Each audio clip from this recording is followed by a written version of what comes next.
നമുക്ക് വചനത്തിലേക്ക് പോകുന്നതിന് മുമ്പായിട്ട് ഒരു വാക്കുകൂടെ നമുക്ക് കണ്ണടച്ച് പ്രാർത്ഥിക്കാം. സ്നേഹം നിറഞ്ഞ സുഖസിപിതാവേ യേശുവേ, അവിടുന്ന് ഞങ്ങളുടെ മധ്യത്തിലുള്ളതിനെ ഓർത്ത് ഞങ്ങളങ്ങ് സ്തുതിക്കുന്ന കർത്താവേ. അതേ കർത്താവേ, അവിടുത്തെ നിറഞ്ഞ സാന്നിധ്യത്തിനായിട്ട് നന്ദി പറയുന്നു. അവിടുത്തെ മുമ്പാകെ ഞങ്ങൾ സാഷ്ടാംഗം വീഴുന്നു. അതേ കർത്താവേ, അവിടുത്തെ കാൽപാദത്തെങ്കിലായിരിക്കാൻ കർത്താവേ, ഇത്ര വലിയൊരു സൗഭാഗ്യം. അതേ കർത്താവേ, ആ ബദനയിലെ മറിയം അവിടുത്തെ കാൽപാദത്തെങ്കിലിരുന്ന് അങ്ങയെ കേട്ടതുപോലെ കർത്താവേ, ഞങ്ങൾക്ക് ഈ സായാഹ്ന സമയത്ത് ഞങ്ങൾക്ക് അങ്ങയെ കേൾക്കണം. അങ്ങ് ഇന്നലെയും ഇന്നും എന്നും അനന്യനായതുകൊണ്ട് ഞങ്ങൾ അങ്ങയെ സ്തുതിക്കുന്നു. അവിടെ നിന്നും കർത്താവെ ദാഹിക്കുന്നവർക്ക് അവിടുത്തെ വചനം പറഞ്ഞു കൊടുക്കുവാനായിട്ട് ഏറ്റവും ആഗ്രഹത്തോടെ ആവലോടെ അവിടുത്തെ ഹൃദയത്തിലെ വചനം നിറഞ്ഞു കവിയുന്നതോർത്ത് ഞങ്ങൾ അങ്ങേ സ്തുതിക്കുന്നു. ആ ജീവജലത്തിൻ്റെ നദികളെ സ്വർഗ്ഗത്തിൽ നിന്ന് ഞങ്ങളിലേക്ക് പൊഴിച്ചു തരണമെന്ന് ഞങ്ങൾ പ്രാർത്ഥിക്കുന്നു. കർത്താവെ, ഞങ്ങളെ തന്നെയും താഴ്ത്തുന്നു. അവിടുത്തെ രക്തത്താൽ ഞങ്ങൾ ഓരോരുത്തരെയും കഴുകണം. കർത്താവെ, ഞങ്ങളുടെ കുറവുകളെ ക്ഷമിക്കണമെന്ന് പ്രാർത്ഥിക്കുന്നു. ഞങ്ങളെ തന്നെ ഒരു പൂജ്യമായിട്ട്, ഒരു സീറോ ആയിട്ട് അവിടുത്തെ മുമ്പാകെ താഴ്ത്തുന്നു. അവിടുത്തെ ആത്മാവിനാൽ, പരിശുദ്ധാത്മാവിനാൽ ഞങ്ങൾ ഓരോരുത്തരെയും അളവില്ലാതെ നിറയ്ക്കണമേ, ഞങ്ങളെ ഉണർത്തണമേ. സ്വർഗ്ഗത്തിലേക്ക് കണ്ണുകളെ ഉയർത്തുവാൻ അങ്ങേപ്പോലെ കർത്താവെ ഞങ്ങളെ സഹായിക്കണമെന്ന് പ്രാർത്ഥിക്കുന്നു. എല്ലാ യേശു കർത്താവിൻ്റെ വിലയേറിയ മാധുര്യമുള്ള നാമത്തിൽ തന്നെ ആമേൻ, ആമേൻ. നമ്മൾ യോഹന്നാന്റെ സുവിശേഷം 16-ാം അധ്യായത്തിന് 33-ാമത്തെ അവസാനത്തെ വാക്യം വരെ നമ്മൾ കഴിഞ്ഞ ആഴ്ച കണ്ടു. കർത്താവിൻ്റെ ആ ഒരു ദീർഘ സംഭാഷണം നമ്മളവിടെ അവസാനിക്കുന്നതായിട്ടാണ് നമ്മൾ കാണുന്നത്. കർത്താവ് ശിഷ്യന്മാരോട് കർത്താവ് ആ 3.5 വർഷക്കാലം എത്ര അധികം കർത്താവ് സംസാരിച്ച് കാണും. 3.5 വർഷക്കാലം എന്ന് പറയുമ്പോൾ ഒരു വർഷം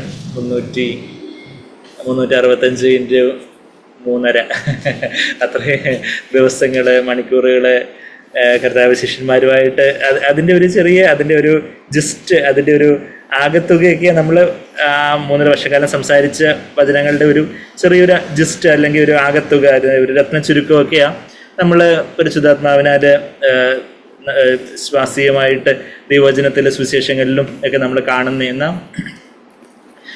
സുവിശേഷങ്ങളിൽ കർത്താവിൻ്റെ ചില വാക്കുകൾ സുവിശേഷം കാണാത്ത ചില കാര്യങ്ങൾ എന്നാൽ അത് അപ്പോസ്തല പ്രവൃത്തികളിലൊക്കെ ഉദാഹരണത്തിന് അപ്പോസ്തല പ്രവൃത്തികൾ 20-35 വാങ്ങുന്നതിനേക്കാൾ കൊടുക്കുന്നത് ഏറെ നല്ലതെന്നുള്ള ആ ഒരു യേശു പറഞ്ഞുവല്ലോ എന്ന് അവിടെ പൗലോസ് പറയുന്നുണ്ട്. എന്നാൽ യേശു അത് സുവിശേഷങ്ങളിൽ പറയുന്നതായിട്ടൊന്നും നമ്മൾ വായിക്കുന്നില്ല.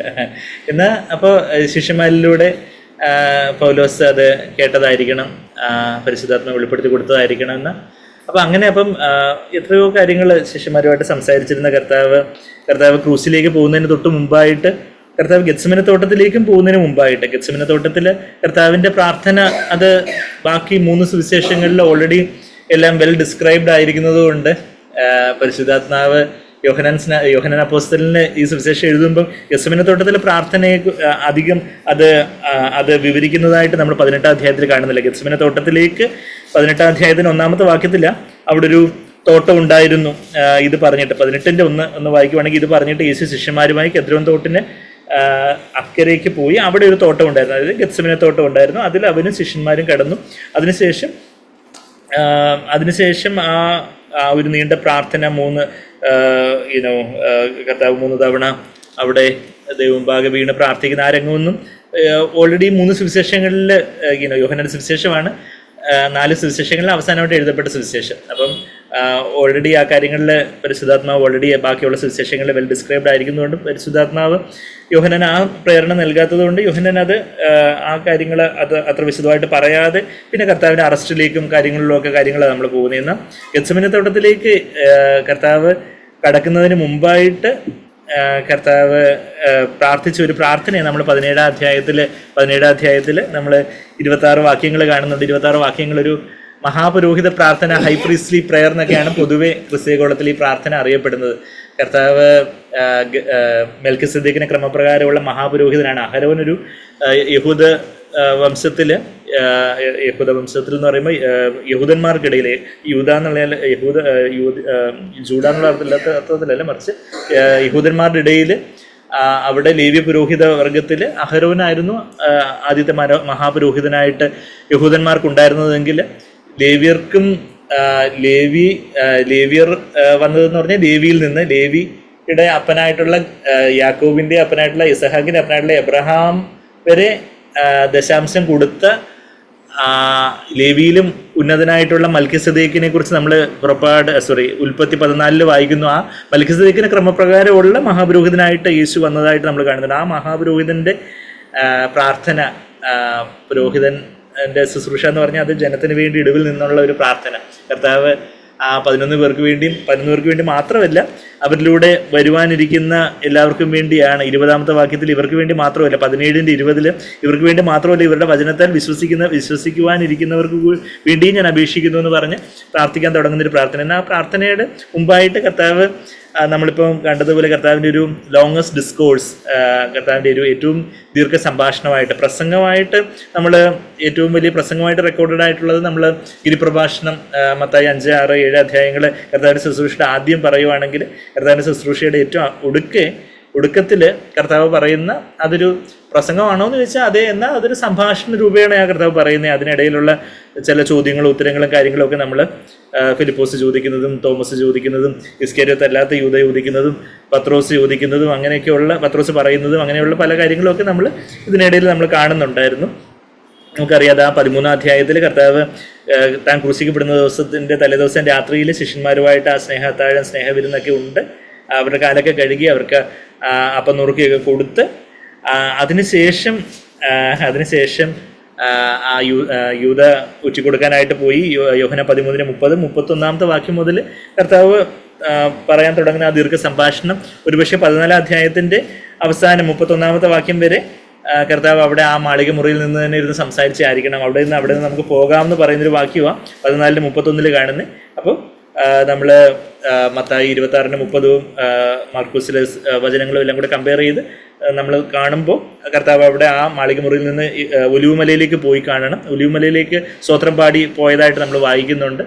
അപ്പോൾ ആ ഒലിവുമലയിലേക്ക് പോകുന്ന വഴിയിലോ ഒലിവുമലയിൽ എത്തിയതിനു ശേഷമോ ഒക്കെ പറഞ്ഞിട്ടുള്ള കാര്യങ്ങളാണ് നമ്മൾ 15, 16 അധ്യായങ്ങളിൽ നമ്മൾ കാണുന്നത്. അപ്പോൾ അതിൽ 16ാം അധ്യായത്തിൽ കർത്താവ് പല കാര്യങ്ങൾ പറയുന്നതായിട്ട്, പരിശുദ്ധാത്മാവിന് സഹായകനെ, സത്യത്തിന് ആത്മാവിനെ അയക്കാൻ പോകുന്നു. അതായത് താനങ്ങ് പോവുകയാണ്. ഇനിയൊരു താൻ ഇവർക്ക് ഏറ്റവും ഒരു സഹായകനായിട്ട്, പാരാക്ലിറ്റാസ് എന്നുള്ളൊരു വാക്കാ കർത്താവ് അവിടെ ഗ്രീക്കിൽ ഒറിജിനലിൽ, അതായത് മൂലഭാഷയിൽ ഗ്രീക്കിൽ പാരാക്ലിറ്റാസ് എന്ന് പറഞ്ഞൊരു വാക്ക് ആ വാക്കെപ്പോഴും നമ്മൾ പലപ്പോഴും പറയാറുണ്ട്. എന്താ പാര എന്ന് പറഞ്ഞാൽ പാര വെക്കുന്ന പാരയല്ലേ, മറിച്ച് അടുത്ത്, പാരാമെഡിക്കൽ എന്നൊക്കെ പറയുന്നത് പോലെ പാര എന്ന് പറഞ്ഞാൽ ബിസൈഡ്, അടുത്ത്. കേലിയോ എന്ന് പറഞ്ഞാൽ വിളിക്കുക. അപ്പം അടുത്ത് വിളിക്കുക എന്നാണ് പാരാകേലിയോ. അപ്പം അടുത്ത് വിളിക്കുക എന്നുള്ള എൻ്റെ വാച്യമായ അർത്ഥം. എന്നാൽ പാരാകേലിയ എന്ന് പറഞ്ഞാൽ ആശ്വസിപ്പിക്കുക, ഉത്സാഹിപ്പിക്കുക, സഹായിക്കുക, ഇൻസ്ട്രക്റ്റ് ചെയ്യുക, പഠിപ്പിക്കുക, അങ്ങനെ പല അർത്ഥഭേദങ്ങൾ ഗ്രീക്കിൽ ആ പാരാകേലിയ എന്നുള്ള ആ വാക്കിന് പല അർത്ഥഭേദങ്ങൾ. ആ പാരാകേലിയോ ചെയ്യുന്നവനാണ് പാരാക്ലിറ്റാസ്. അപ്പോൾ ആ പാരാക്ലിറ്റാസ് എന്നുള്ള വാക്കിന്, പാരാകേലിയോ എന്നുള്ള വാക്കിന് to call to one side എന്ന അതിൻ്റെ ലിറ്ററൽ മീനിങ്, അടുത്തേക്ക് വിളിക്കുക. എക്സോട്ട്, പ്രബോധിപ്പിക്കുക. അഡ്മോണിഷ്, ഗുണദോഷിക്കുക. കൺസോൾ, ആശ്വസിപ്പിക്കുക. കംഫർട്ട്, അതും ആശ്വസിപ്പിക്കുക. സ്ട്രെങ്തൻ, ബലപ്പെടുത്തുക. എൻകറേജ്, ഉത്സാഹിപ്പിക്കുക. പിന്നെന്താ, ഇൻസ്ട്രക്റ്റ്, നമ്മൾ വഴി പറഞ്ഞു കൊടുക്കുക, അല്ലെങ്കിൽ ചില മാർഗനിർദ്ദേശങ്ങൾ നൽകുന്നു.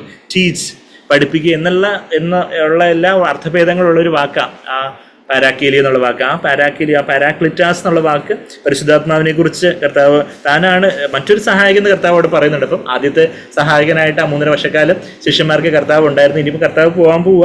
അപ്പോൾ മറ്റൊരു സഹായകനായിട്ട് പരിശുദ്ധാത്മാവിനെ താൻ അയക്കാൻ പോവുക. താൻ ചെന്നാലേ, പിതാവിൻ്റെ അടുക്കിലേക്ക് ചെന്നാലേ പരിശുദ്ധാത്മാവിനെ അയക്കാൻ ഒക്കെയുള്ളൂ എന്നുള്ളൊരു കാര്യമൊക്കെ നമ്മൾ അവിടെ വായിക്കുന്നുണ്ട്. എന്തുകൊണ്ട് താൻ ചെന്നാലേ പരിശുദ്ധാത്മാവിനെ, അതുവരെയും പരിശുദ്ധാത്മാവ് തീർച്ചയായിട്ടും ഭൂമിയിൽ യേശുവിലെ പരിശുദ്ധാത്മാവ് നിറഞ്ഞു കവിഞ്ഞ് ഒഴുകുന്നുണ്ടായിരുന്നു. പരിശുദ്ധാത്മാവിന്റെ ശുശ്രൂഷ പഴയ നിയമത്തിൽ ഉണ്ടായിരുന്നു. എന്നാൽ പരിശുദ്ധാത്മാവ് മനുഷ്യരുടെ ഹൃദയത്തിൻ്റെ ഉള്ളിലേക്ക് വരുവാൻ തക്കവണ്ണം യേശുവിൻ്റെ പുണ്യാഹരക്തം ചിന്തപ്പെട്ടിട്ടില്ലായിരുന്നു. അപ്പോൾ കർത്താവ് തൻ്റെ സ്വന്തം പുണ്യാരക്തവുമായി മഹാപുരോഹിതനായ കർത്താവ് അതിവിശുദ്ധ സ്ഥലമായ സ്വർഗത്തിലേക്ക് ചെന്നാലേ പരിശുദ്ധാത്മാവിനെ മനുഷ്യരാശിയുടെ പാപത്തിൻ്റെ പ്രായശ്ചിത്തം ആവുകയും അങ്ങനെ കർത്താവ് സ്വന്തം ജഡമാകുന്ന തിരശ്ശീല ചീന്തി അതിവിശുദ്ധ സ്ഥലത്തേക്ക് സ്വന്തം രക്തമായിട്ട് കയറിപ്പോയി. അങ്ങനെ പരിശുദ്ധാത്മാവിനെ മനുഷ്യരിലേക്ക് അന്ന് കാത്തുനിന്ന് 120ഓളം പേരിലേക്ക് അയക്കുന്ന ആ ഒരു രംഗമൊക്കെ നമ്മൾ അപ്പോസ്തലപ്രവൃത്തി 2-ാം അധ്യായത്തിലൊക്കെ നമ്മൾ കാണുന്നത്. അപ്പം ആ സഹായകനായിട്ടുള്ള പരിശുദ്ധാത്മാവിനെ അയക്കുന്ന കാര്യമൊക്കെ കർത്താവ് വളരെ വിശദമായിട്ട് 14 അധ്യായത്തിലും 16 അധ്യായത്തിലും 15 അധ്യായത്തിൽ കർത്താവ് കൊമ്പും മുന്തിരിവള്ളി എന്നുള്ള ആ ഒരു ഉപമയെ കുറിച്ചൊക്കെ പറയുന്നത് നമ്മൾ കണ്ടു. പിന്നെന്താ 15 അധ്യായത്തിന് തന്നെ അവസാനത്തിലും 16 അധ്യായത്തിലും ഒക്കെ അവര് ശിഷ്യന്മാർ നേരിടേണ്ട ഉപദ്രവത്തെക്കുറിച്ചും ഒക്കെ പറയുന്ന കാര്യങ്ങൾ നമ്മൾ വായിക്കുന്നുണ്ട്. അതിനുശേഷം 16 അധ്യായത്തിന്റെ അവസാനത്തോളം വരുമ്പോൾ 32-ാമത്തെ വാക്യം 29-ാമത്തെ വാക്യം ഒക്കെ ആയപ്പോഴത്തേക്കും ശിഷ്യന്മാരെ എന്തൊക്കെയോ കുറച്ച് കാര്യം കർത്താവ് പറയുന്നത് എന്തൊക്കെയോ ഞങ്ങൾക്ക് മനസ്സിലായപ്പോഴത്തേക്ക് എല്ലാം മനസ്സിലായി, ഞങ്ങൾക്ക് എല്ലാം ഇപ്പോഴേ എല്ലാം മനസ്സിലായല്ലോ എന്ന് പറയുന്ന ഒരു ഇപ്പം എല്ലാം ഞങ്ങൾക്ക് കത്തിപ്പോയി, ഇപ്പം എല്ലാം പിടികിട്ടി, ഇനിയിപ്പോൾ പരീക്ഷ എഴുതേണ്ട താമസമേ ഉള്ളൂ. ചില പിള്ളേർ പഠിപ്പിക്കുമ്പോൾ ഇപ്പം എല്ലാം മനസ്സിലായി, കുറച്ചെന്തോ മനസ്സിലായി എന്നുള്ളത്. എന്നാൽ 28-ാമത്തെ വാക്യത്തിൽ കർത്താവ് ഞാൻ പിതാവിൻ്റെ അടുക്കൽ നിന്ന് പുറപ്പെട്ട് ലോകത്തിൽ വന്നിരിക്കുന്നു, പിന്നെയും ലോകത്തെ 16-28 പിന്നെയും ലോകത്തെ വിട്ട് പിതാവിൻ്റെ അടുക്കൽ പോകുന്നു. അതിന് ശിഷ്യന്മാർ അപ്പോഴത്തേക്ക് എന്തോ അവർക്ക് കുറച്ച് ഇപ്പം പിതാവിൻ്റെ അടുക്കലേക്ക് പോവാന്ന് മനസ്സിലായി. അപ്പം ഇപ്പോൾ നീ സദൃശ്യമൊന്നും അല്ലാതെ സ്പഷ്ടമായിട്ട് സംസാരിക്കുന്നു. 16-29 നീ സകലവും അറിയുന്നു എന്നും ആരും നിന്നോട് ചോദിക്കുവാൻ നിനക്ക് ആവശ്യമില്ല. ആദ്യം നിന്നോട് ചോദിക്കുവാൻ, ആ ചോദിക്കുവാൻ എന്നുള്ള വാക്ക് ചോദ്യം ചെയ്യുവാൻ എന്നാണ് അതിൻ്റെ ഒരു കുറച്ചുകൂടെ ഒരു കറക്റ്റായിട്ടുള്ളൊരു പരിഭാഷ എന്ന് നമുക്ക് പറയുന്നത്. വെച്ചാൽ ആ ചോദിക്കുക എന്നുള്ള ആ ഒരു വാക്ക് ആ വാക്ക് ഗ്രീക്കില് എറോട്ടാവോ എന്നൊരു പദമാണ്.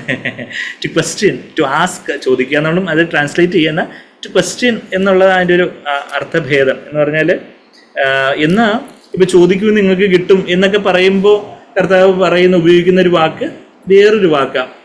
ആ വാക്ക് ഞാൻ എഴുതി വെച്ചിട്ടുണ്ട്. അത് ഐറ്റയോ എന്ന് പറയുന്നൊരു വാക്കാണ്. അതിന് ടു ആസ്ക്, ടു ബെഗ് എന്നുള്ളൊരു അർത്ഥമൊക്കെ. മത്തായി 7:7 ചോദിക്കൂ നിങ്ങൾക്ക് കിട്ടും, ഐറ്റയോ എന്നുള്ളൊരു വാക്ക്. ഇവിടെ ആണെങ്കിൽ ഇവിടെ ഐറോട്ടാവോ എന്ന് പറഞ്ഞൊരു വാക്കാണ്. എന്നുവെച്ചാൽ രണ്ട് വാക്കെന്ന് ഓർത്താൽ വേണ്ടി ഇപ്പം നമ്മൾ ഐറ്റയോ ഐറോട്ടാവോ എന്നൊന്നും നമുക്ക് അറിഞ്ഞില്ലേലും അവിടെ വെച്ചാൽ ചോദിക്കൂ എന്നുള്ള അർത്ഥത്തിൽ, ആസ്ക് എന്നുള്ളൊരു അർത്ഥത്തിൽ കർത്താവ് ഉപയോഗിക്കുന്ന വേറെ പലയിടങ്ങളിലും അങ്ങനെ ഉപയോഗിക്കുന്നതായിട്ട് നമ്മൾ കാണുന്നുണ്ട്. എന്നാൽ ഇവിടെ ഈ ഒരു വാക്ക് ഐറോട്ടാവോ എന്നുള്ളൊരു വാക്ക് അത് ചോദിക്കുന്ന അർത്ഥത്തിൽ ഉപയോഗിക്കുന്ന ഇടങ്ങളുണ്ട്. എന്നാൽ കർത്താവ് ഇവിടെ ആ വാക്ക് ഈ യോഹന്നാൻ 16-ാം അധ്യായത്തിൽ അത് എത്ര തവണയാണ് 1, 2, 3, 4, 5 തവണ ആ ഐറോട്ടാവോ എന്നുള്ളൊരു വാക്ക് ഉപയോഗിക്കുന്നുണ്ട്. ഒന്ന് 5-ാമത്തെ വാക്യത്തിൽ യോഹന്നാൻ 16:5 ഇപ്പോഴും ഞാൻ എന്നെ അയച്ചവൻ്റെ അടുക്കൽ പോകുന്നു, നീ എവിടെ പോകുന്നു എന്ന് നിങ്ങൾ ആരും എന്നോട് ചോദിക്കുന്നില്ല എന്നുള്ളതിനേക്കാട്ടിൽ ചോദ്യം ചെയ്യുന്നില്ല എന്ന് വേണമെങ്കിൽ അവിടെ ട്രാൻസ്ലേറ്റ് ചെയ്യാം. None of you ask me or questions me. ആ ഒരു നിങ്ങളിപ്പോൾ എന്നോട് ചോദ്യം ചെയ്യുന്നില്ലല്ലോ. അവിടെ 5-ാമത്തെ വാക്യത്തിൽ കർത്താവ് ഐറോട്ടാവോ എന്നുള്ള ആ ഒരു വാക്ക് അവിടെ പരിശുദ്ധാത്മാവ് ഉപയോഗിക്കുന്നു. കർത്താവ് ഒരുപക്ഷെ അരാമ്യ ഭാഷയിലായിരിക്കാം സംസാരിച്ചത്. എന്നാൽ യോഹന്നാൻ അപ്പോസ്തലൻ അത് ഗ്രീക്കിൽ പരിശുദ്ധാത്മാവിൽ എഴുതുമ്പോൾ അത് ആ വാക്ക് അവിടെ ദൈവനിശ്വാസിയായിട്ട് ഉപയോഗിക്കുന്നത്. പിന്നെ 5-ാമത്തെ വാക്യം കഴിഞ്ഞിട്ട് പിന്നെ 19-ാമത്തെ വാക്യം Jesus knew that they wish to question him. 19 അവർ തന്നോട് ചോദിക്കുവാൻ ആഗ്രഹിക്കുന്നു എന്നുള്ളതിനെക്കാട്ടി ചോദ്യം ചെയ്യുവാൻ ആഗ്രഹിക്കുന്നു എന്ന് അറിഞ്ഞ് ഐറോട്ടോ എന്നുള്ള വാക്ക് അവിടെ ഉപയോഗിച്ചിരിക്കുന്നത്.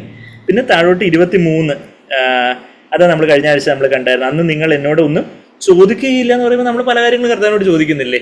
പരിശുദ്ധാത്മാവിൻ്റെ നിറവുള്ളപ്പോൾ നമ്മൾ പിന്നെ ഒന്നും കർത്താവിനോട് ചോദിക്കുകയില്ല, നമ്മളൊന്നും പ്രാർത്ഥിക്കത്തില്ല, ആ അർത്ഥത്തിലില്ല, ചോദ്യം ചെയ്യുകയില്ല. നമ്മൾ പരാതി ഒരു വെറുപ്പോടെ കർത്താവ് എന്താ അങ്ങനെ എൻ്റെ പ്രാർത്ഥന കേൾക്കാൻ, ഞാൻ അന്ന് അങ്ങനോട് പ്രാർത്ഥിച്ചതല്ലേ, അതിനിട്ട് എന്താ ഇങ്ങനെ സംഭവിച്ചത്, അല്ലെന്താ അവിടെ എന്താ ഇങ്ങനെ ഒരു ദുരന്തം ഉണ്ടായി, ഇവിടെ എന്താ യുദ്ധം ഉണ്ടാവുന്നേ, അങ്ങനെയൊക്കെയുള്ള വേറെ ദൈവത്തെ ചോദ്യം ചെയ്യുന്ന രീതിയിലുള്ള ശരിയാണ് പല കാര്യങ്ങളും നമുക്ക് ഉൾക്കൊള്ളാനും പല ദുരന്തങ്ങളെക്കുറിച്ചും പല ഇപ്പം തന്നെ വയനാട്ടിൽ നടന്ന കാര്യങ്ങളെക്കുറിച്ചും ഒക്കെ നമുക്കതൊക്കെ നമ്മളുടെ ബുദ്ധിയിൽ ഒതുങ്ങാത്ത കാര്യങ്ങൾ, ദൈവം എന്തുകൊണ്ട് അതങ്ങനെ അനുവദിച്ചോ എന്നുള്ള കാര്യങ്ങളൊന്നും നമുക്ക് അറിയത്തില്ല. എന്നാൽ ദൈവത്തെ പിടിച്ച് ചോദ്യം ചെയ്യാൻ തക്കവണ്ണം ദൈവം എന്താ അങ്ങനെ ചെയ്തേ, ദൈവത്തിന് എന്താ കരുണയില്ലേ എന്ന് ചോദിക്കാൻ തക്കവണ്ണം നമ്മൾ കളിമണ്ണാം. പരിശുദ്ധാത്മ അന്നാളിൽ നമുക്ക് അങ്ങനെ ഒരു ദൈവത്തെ ചോദ്യം ചെയ്യുന്ന ഒരു മനോഭാവം ഉണ്ടാവത്തില്ല. മറിച്ച് ശരിയാണ്, നമുക്ക് ജനുവിനായിട്ടുള്ള പല സംശയങ്ങളോ പല ചോദ്യങ്ങളോ ഒക്കെ കാണും. പക്ഷേ ദൈവത്തെ ചോദ്യം ചെയ്യുന്നൊരു മനോഭാവം നമുക്ക് കാണത്തില്ല എന്നാളിൽ ആ പരിശുദ്ധാത്മാവ് വരുന്ന ദിവസം എന്നാൽ നമ്മൾ ആ കഴിഞ്ഞ ആഴ്ചകളിലൊക്കെ നമ്മളത് കണ്ടുകൊണ്ടിരുന്നല്ലോ. അന്നാളിൽ വെച്ചാൽ നിങ്ങളുടെ സന്തോഷം വേറെ ആർക്കും എടുത്തുകൊണ്ട് പോകാൻ പറ്റാത്ത ആ ഒരു നാളെന്ന് പറഞ്ഞാൽ അത് പരിശുദ്ധാത്മാവ് വന്ന് നിറയുന്ന ആ ഒരു പെന്തിക്കോസ്ത് നാൾ മുതൽ അതുവരെ, അതിനു മുമ്പൊക്കെ കർത്താവ് വരെ വന്ന് നിങ്ങൾക്ക് സമാധാനം എന്നൊക്കെ പറയുമ്പോൾ കുറച്ച് സമയത്തേക്ക് സമാധാനം ഉണ്ടായിരുന്നു, കുറച്ച് കർത്താവിനെ കാണാതെ ഇപ്പം പിന്നെയും സമാധാനമൊന്നുമില്ല, വള്ളം വല എടുത്തുകൊണ്ട് പോയി. എന്നാൽ പരിശുദ്ധാത്മാവ് വന്നതിന് ശേഷം പിന്നെ വള്ളവും വല എടുത്തുകൊണ്ട് കൊണ്ടു തന്നാലും പത്രോസ് പറയും, അല്ല എനിക്ക് ദൈവം ഏൽപ്പിച്ച ഒരു ദൗത്യമുണ്ട്, അത് നിറവേറ്റാനാണ് ഇപ്പം ഞാൻ ആയിരിക്കുന്നത് എന്നുള്ള കാര്യം പത്രോസ് പറഞ്ഞേനെ. അപ്പം ആ ഇൻ ദാറ്റ് ഡേ 23-ാമത്തെ വാക്യം, അന്ന് നിങ്ങൾ എന്നോട് ഒന്നും ചോദ്യം ചെയ്യുകയില്ല എന്ന് നമുക്ക് അവിടെ പരിഭാഷപ്പെടുത്താം. പിന്നെ 26-ാമത്തെ വാക്യം, അത് നമ്മൾ കഴിഞ്ഞ ആഴ്ച കണ്ടു. അന്ന്, അതായത് അന്നാളിൽ അന്ന് പരിശുദ്ധാത്മാവ് നിങ്ങളിൽ വന്ന് നിറയുന്ന ആ ദിവസം, അന്ന് നിങ്ങൾ എൻ്റെ നാമത്തിൽ അപേക്ഷിക്കും. In that day you will ask in my name. അവിടെ ഐ ഡു നോട്ട് സേ, അവിടെ ആസ്ക് ഇൻ മൈ നെയിം എന്നുള്ളത് അവിടെ അയരട്ടോ എന്നുള്ള വാക്ക് തന്നെ 26-ാമത്തെ വാക്യത്തിൽ ഞാൻ ഇവിടെ എഴുതിയിരിക്കുന്നത്. പിന്നെ 30-ാമത്തെ വാക്യത്തിൽ അവർ ചോദ്യം ചെയ്യുക എന്നുള്ള അർത്ഥത്തിലാണ് അവിടെ ഉപയോഗിച്ചിരിക്കുന്നത്. 30-ാമത്തെ വാക്യം, നീ സകലവും അറിയുന്നു എന്നും ആരും നിന്നോട് ചോദിക്കുവാൻ എന്നുള്ളതിനെക്കാട്ടിലും ചോദ്യം ചെയ്യുവാൻ നിനക്ക് ആവശ്യമില്ല എന്ന് ഞങ്ങൾ ഇപ്പോൾ അറിയുന്നു എന്നുള്ളൊരു കാര്യം നമ്മളവിടെ 30-ാമത്തെ വാക്യത്തിൽ നമ്മൾ വായിക്കുന്നത്. അതാണ് അപ്പോൾ നമ്മൾ 30-ാമത്തെ വാക്യമാണല്ലോ ഇപ്പം വായിച്ചുകൊണ്ടിരുന്നത്. നീ സകലവും അറിയുന്നു, ശിഷ്യന്മാർ പറയുന്നത് നീ സകലവും അറിയുന്നു എന്നും ആരും നിന്നോട് ചോദിക്കുവാൻ നിനക്ക് ആവശ്യമില്ല എന്ന് ഞങ്ങളിപ്പോൾ അറിയുന്നു. ആരും നിന്നെ ചോദ്യം ചെയ്യേണ്ടതില്ലാതെ വണ്ണം കർത്താവ് അനന്യനാണ്, അവിടുന്ന് എല്ലാം അറിയുന്നവനാണ് എന്നുള്ളൊരു കാര്യമൊക്കെ ഇപ്പോൾ അറിയുന്നു എന്നൊക്കെ അവർക്ക് ഉള്ള വെളിച്ചത്തിൽ അവർ പറഞ്ഞത് തെറ്റാണെന്ന് നമുക്ക് പറയുകയല്ല. എന്നാൽ അവരുടെ കുറച്ചൊരു ഓവർ കോൺഫിഡൻസ് ഉണ്ടായിരുന്നു. ഇതിനാൽ നീ ദൈവത്തിൻ്റെ അടുക്കൽ നിന്ന് വന്നിരിക്കുന്നുവെന്ന് ഞങ്ങൾ വിശ്വസിക്കുന്നു എന്നൊക്കെ അവർ വലിയ ഏറ്റുപറച്ചിലൊക്കെ ഉണ്ടെങ്കിലും കർത്താവ് ഒന്നുകൂടെ കുത്തുന്നുണ്ട്. നിങ്ങൾ യഥാർത്ഥത്തിൽ വിശ്വസിക്കുന്നു, യഥാർത്ഥത്തിൽ എല്ലാം പഠിച്ചോ, പരീക്ഷയ്ക്ക് തയ്യാറായോ എന്ന് പറയുന്നത് പോലെ എല്ലാം മനസ്സിലായി, ഇനിയിപ്പോൾ ഫോർമുല എല്ലാം മനസ്സിലായി, ഇനിയിപ്പോൾ ഞങ്ങൾക്ക് ഇക്വേഷൻ എല്ലാം മനസ്സിലായി, ഇനിയിപ്പോൾ പ്രോബ്ലം കേട്ട് തന്നാൽ ഞങ്ങൾ അപ്ലൈ ചെയ്ത് എല്ലാം ഇപ്പോൾ കണ്ടുപിടിച്ച് തരാം എന്ന് പറയുമ്പോൾ ശരിക്കും മനസ്സിലായോ എന്ന് ടീച്ചർ ചോദിക്കുന്നത് പോലെ ഇപ്പം നിങ്ങൾ വിശ്വസിക്കുന്നു എന്ന് പറഞ്ഞിട്ട് യേശു അവരോട് ഇപ്പോൾ അതിൻ്റെ 32-ാമത്തെ വാക്യം 16-32, നിങ്ങൾ ഓരോരുത്തരും താന്താൻ്റെ സ്വന്തത്തിലേക്ക് ചിതറിപ്പോകും. നമ്മൾ സഖരിയാവ് 13-7 പ്രവചനമൊക്കെ നമ്മൾ കണ്ടു. എന്നെ ഏകനായി വിടുകയും ചെയ്യുന്ന നാഴിക വരുന്നു. അവിടെ കർത്താവ് പറയുന്ന നാഴിക അവർ ചിതറിപ്പോകുന്നപ്പം ഗെത്സമനെ തോട്ടത്തിൽ കർത്താവ് അറസ്റ്റഡ് പോകുമ്പോഴത്തേക്ക് അവരെല്ലാം കൂടെ ചിതറിപ്പോയതായിട്ട് നമ്മൾ കാണുന്നുണ്ട്. ആ നാഴികയുടെ കാര്യം അവിടെ കർത്താവ് പറയുന്ന നാഴിക. അതിനുശേഷം അതിനു മുമ്പ് കർത്താവ് പറഞ്ഞ ആ നാഴിക, പരിശുദ്ധാത്മ വരുന്ന നാഴികയെക്കുറിച്ചൊക്കെ ആയിരുന്നു അതിന് മുമ്പ് പറഞ്ഞുകൊണ്ടിരുന്നത്. കഴിഞ്ഞിട്ട് പറയുക, എല്ലാവരും എന്നെ വിട്ടുപോകും, പിതാവ് എന്നോട് കൂടെ ഉള്ളത് കൊണ്ട് ഞാൻ ഏകനല്ല താനും. ആ ഒരു കർത്താവിൻ്റെ വലിയൊരു ആശ്വാസം. ബാക്കി എല്ലാവരും കൈവിട്ട് പോകും എന്നാൽ നിങ്ങൾ വിഷമിക്കേണ്ട, നിങ്ങളൊക്കെ കൈവിട്ട് പോയാലും ഞാൻ ഏകനല്ല, പിതാവിൻ്റെ കൂടെ ഉണ്ട്. ആ ഒരു പിതാവ് എൻ്റെ കൂടെ ഉള്ളത് കൊണ്ട് എന്തുണ്ട്, എനിക്ക് എൻ്റെ ഹൃദയത്തിൽ സമാധാനം നിറഞ്ഞിരിക്കുക. ആ സമാധാനം നിങ്ങൾക്ക് ഉണ്ടാകേണ്ടതിന് വേണ്ടിയാണ് ഞാൻ ഈ പറയുന്നത്. നിങ്ങൾക്ക് എന്നിൽ സമാധാനം ഉണ്ടാകേണ്ടതിന് ഇത് ഞാൻ നിങ്ങളോട് സംസാരിച്ചിരിക്കുന്നു. അതെ, നിങ്ങൾ ഈ കാര്യമൊക്കെ എന്തിനാണ് ഞാൻ പറയുന്നത് വെച്ചാൽ മുന്നമേ ഈ കാര്യമൊക്കെ പറയുന്നതെന്ന് പറഞ്ഞാൽ ഇനിയിപ്പോൾ അയ്യോ ഞങ്ങൾ യേശുവിനെ കൈവിട്ട് പോയല്ലോ, കഴിഞ്ഞ ആഴ്ച കുഞ്ഞുളസ്റ്റർ പറഞ്ഞാൽ ഇപ്പോൾ നമ്മൾ വിചാരിക്കുക അയ്യോ ഈ ശിഷ്യന്മാർ പിന്നീട് ആലോചിക്കുക യേശുവിനെ ഞങ്ങൾ എല്ലാം തള്ളി പറഞ്ഞല്ലോ, അല്ല യേശുവിനെ ഞങ്ങൾ വിട്ട് കളഞ്ഞല്ലോ എന്ന് വിചാരിച്ചാൽ നിങ്ങൾ വിഷമിക്കൊന്നും വേണ്ട, നിങ്ങളവിടെ സമാധാനത്തോടെ ഇരുന്നോ, എൻ്റെ കൂടെ പിതാവുണ്ട് എന്ന് പറയുന്നത്. എന്നാൽ ആ കർത്താവ് ക്രൂസിൽ പിതാവിനാലും കൈവിടപ്പെടുന്ന ഒരു കാര്യമാണ്. നമ്മൾ അവസാനത്തെ 3 നാഴിക നേരം കർത്താവ് ക്രൂസിൽ ഇരുള വ്യാപിച്ച സമയത്ത് ക്രൂസിൽ കർത്താവ് പിതാവിനാലും കൈവിടപ്പെട്ടു എന്നുള്ളൊരു കാര്യം. അതും ആർക്ക് വേണ്ടിയാണെന്ന് ചോദിച്ചാൽ എനിക്ക് വേണ്ടി. ഞാൻ മാത്രമേ ഈ ലോകത്ത് പാപിയായിട്ടുണ്ടായിരുന്നുള്ളെങ്കിൽ പോലും കർത്താവ് എനിക്ക് വേണ്ടി വന്ന് പിതാവിനാൽ കൈവിടപ്പെട്ട് ആ നിത്യനരകയാതന എനിക്ക് വേണ്ടി സഹിക്കുമായിരുന്നു എന്നാണ് നമ്മൾ ഓരോരുത്തരും നമുക്ക് വേണ്ടിയാണെന്ന് നമ്മൾ ഓരോരുത്തരും വിശ്വസിക്കുന്നുണ്ട്. നമുക്ക് വേണ്ടി, എനിക്ക് വേണ്ടിയാ ജീസസ് സ്വർഗത്തിൽ നിന്ന് വന്ന് പിതാവിനാൽ കൈവിടപ്പെട്ട് ക്രൂസിൽ നിത്യമായിട്ടുള്ള നരകയാതനെല്ലാം സഹിച്ച് കർത്താവ് മരിച്ചു ഉയർത്തെഴുന്നേറ്റ് എന്ന് വിശ്വസിക്കുന്നുണ്ടോ എന്നുള്ളതാണ് നമ്മുടെ ജോലി. അപ്പം ആ കർത്താവിൻ്റെ ആ ഒരു എന്തെല്ലാം വന്നാലും ഞാൻ ഏകനല്ല. പൗലോസും ആ സാക്ഷ്യം പറയുന്ന കാര്യമൊക്കെ നമ്മൾ വായിച്ചു. കർത്താവിൻ്റെ യേശുവിൻ്റെ ആ ജീവിതത്തിന് അവസാനം കർത്താവ് പറയുന്നത്, ഇഹലോക ജീവിതത്തിന് അവസാനം, പൗലോസിൻ്റെ ഇഹലോക ജീവിതത്തിന് അവസാനം, പൗലോസ് അവസാനത്തെ ലേഖനം അവസാനത്തെ അധ്യായത്തിൻ്റെ അവസാനത്തെ വരികളില്ല പൗലോസ്. നമ്മൾ ആ കാര്യം ഞാൻ ഒന്നുകൂടെ പിന്നെയും പോകുന്നില്ല. 2 തിമോഥെയോസ് 4:16 വാക്യങ്ങളൊക്കെ നമ്മൾ കഴിഞ്ഞ ആഴ്ചയും കണ്ടായിരുന്നു. എല്ലാവരും എന്നെ കൈവിട്ടുവെങ്കിലും കർത്താവ് എന്നോട് തുണ നിന്നു, ദൈവം അവരോടൊന്ന് കണക്ക് ചോദിക്കാതിരിക്കട്ടെ എന്ന് പറയുന്ന ആ ഒരു പൗലോസിൻ്റെ ആ ഒരു യേശുവിൻ്റെ ആ ഹൃദയം, ഞങ്ങൾ ക്രിസ്തുവിനെ മനസ്സുള്ളവരല്ലോ എന്ന് 1 കൊരിന്ത്യർ 2:16 പറയുന്ന ആ പൗലോസ് അതിലും എത്രയോ വർഷങ്ങൾക്ക് ശേഷം 2 തിമോഥെയോസ് 4 എഴുതുമ്പം യേശുവിൻ്റെ ആ മനോഭാവത്തോടെ ദൈവം അവരോട് ക്ഷമിക്കട്ടെ, ആരും എന്നോട് കൂടെ നിന്നില്ല എന്നാൽ കർത്താവ് എനിക്ക് തുണ നിന്നു. നമ്മളുടെ ജീവിതത്തിലും പല ഉപദ്രവങ്ങളും പ്രശ്നങ്ങളും ഒക്കെ വരുമ്പം ആരും ഇല്ലെങ്കിലും കർത്താവ് നമ്മളുടെ കൂടെ ഉണ്ട്. നമുക്ക് ഒരുപക്ഷെ നമ്മൾ ചില സാഹചര്യങ്ങളിൽ നമ്മൾ ഏകാന്തതയോടെ ആയിരിക്കേണ്ടതായിട്ടുള്ള ചില സാഹചര്യങ്ങൾ ഇപ്പോൾ ഹോസ്പിറ്റലിലോ എന്തെങ്കിലും വല്ല സ്കാൻ എടുക്കാനോ വല്ല മെഡിക്കൽ പ്രൊസീജിയർ അണ്ടർഗോ ചെയ്യാനോ ഒക്കെ നമ്മൾ വേറെ ആരും കടത്തി വിടത്തില്ല, നമ്മൾ മാത്രമേ കാണത്തുള്ളൂ. അതുപോലെയൊക്കെയുള്ള പല പല സാഹചര്യങ്ങൾ ദൈവം നമ്മുടെ ജീവിതത്തിൽ വേറെ ആർക്കും വന്ന് നമ്മളോടൊരു സഹായിക്കാൻ പറ്റത്തില്ല. പക്ഷെ അവിടെ ആരുണ്ടെന്ന് ചോദിച്ചാൽ കർത്താവ് എൻ്റെ കൂടെ ഉണ്ട്. എല്ലാവരും കൈവിട്ട് പോയാലും യേശു കർത്താവ് എൻ്റെ കൂടെ ഉണ്ട്, ഞാൻ ഏകനല്ല എന്നുള്ള ഒരു വലിയൊരു കോൺഫിഡൻസ്. അവിടെ എന്തുണ്ട്? അവിടെ വലിയൊരു സമാധാനത്തിൻ്റെ നദിയുണ്ട്. ലോകത്തിൽ നിങ്ങൾക്ക് കഷ്ടമുണ്ട്, ലോകത്തിൽ കഷ്ടമില്ല, ഉപദ്രവത്തിലൂടെയൊന്നും മഹോപദ്രവത്തിലൂടെയൊന്നും കടന്നു പോവുകയില്ല, സഭ കടന്നു പോവുകയില്ല എന്നൊക്കെ ഇന്ന് ക്രിസ്തീയ ലോകത്തിൽ ഒട്ടാകെ പഠിപ്പിക്കുന്ന ഒരു ടീച്ചിങ്.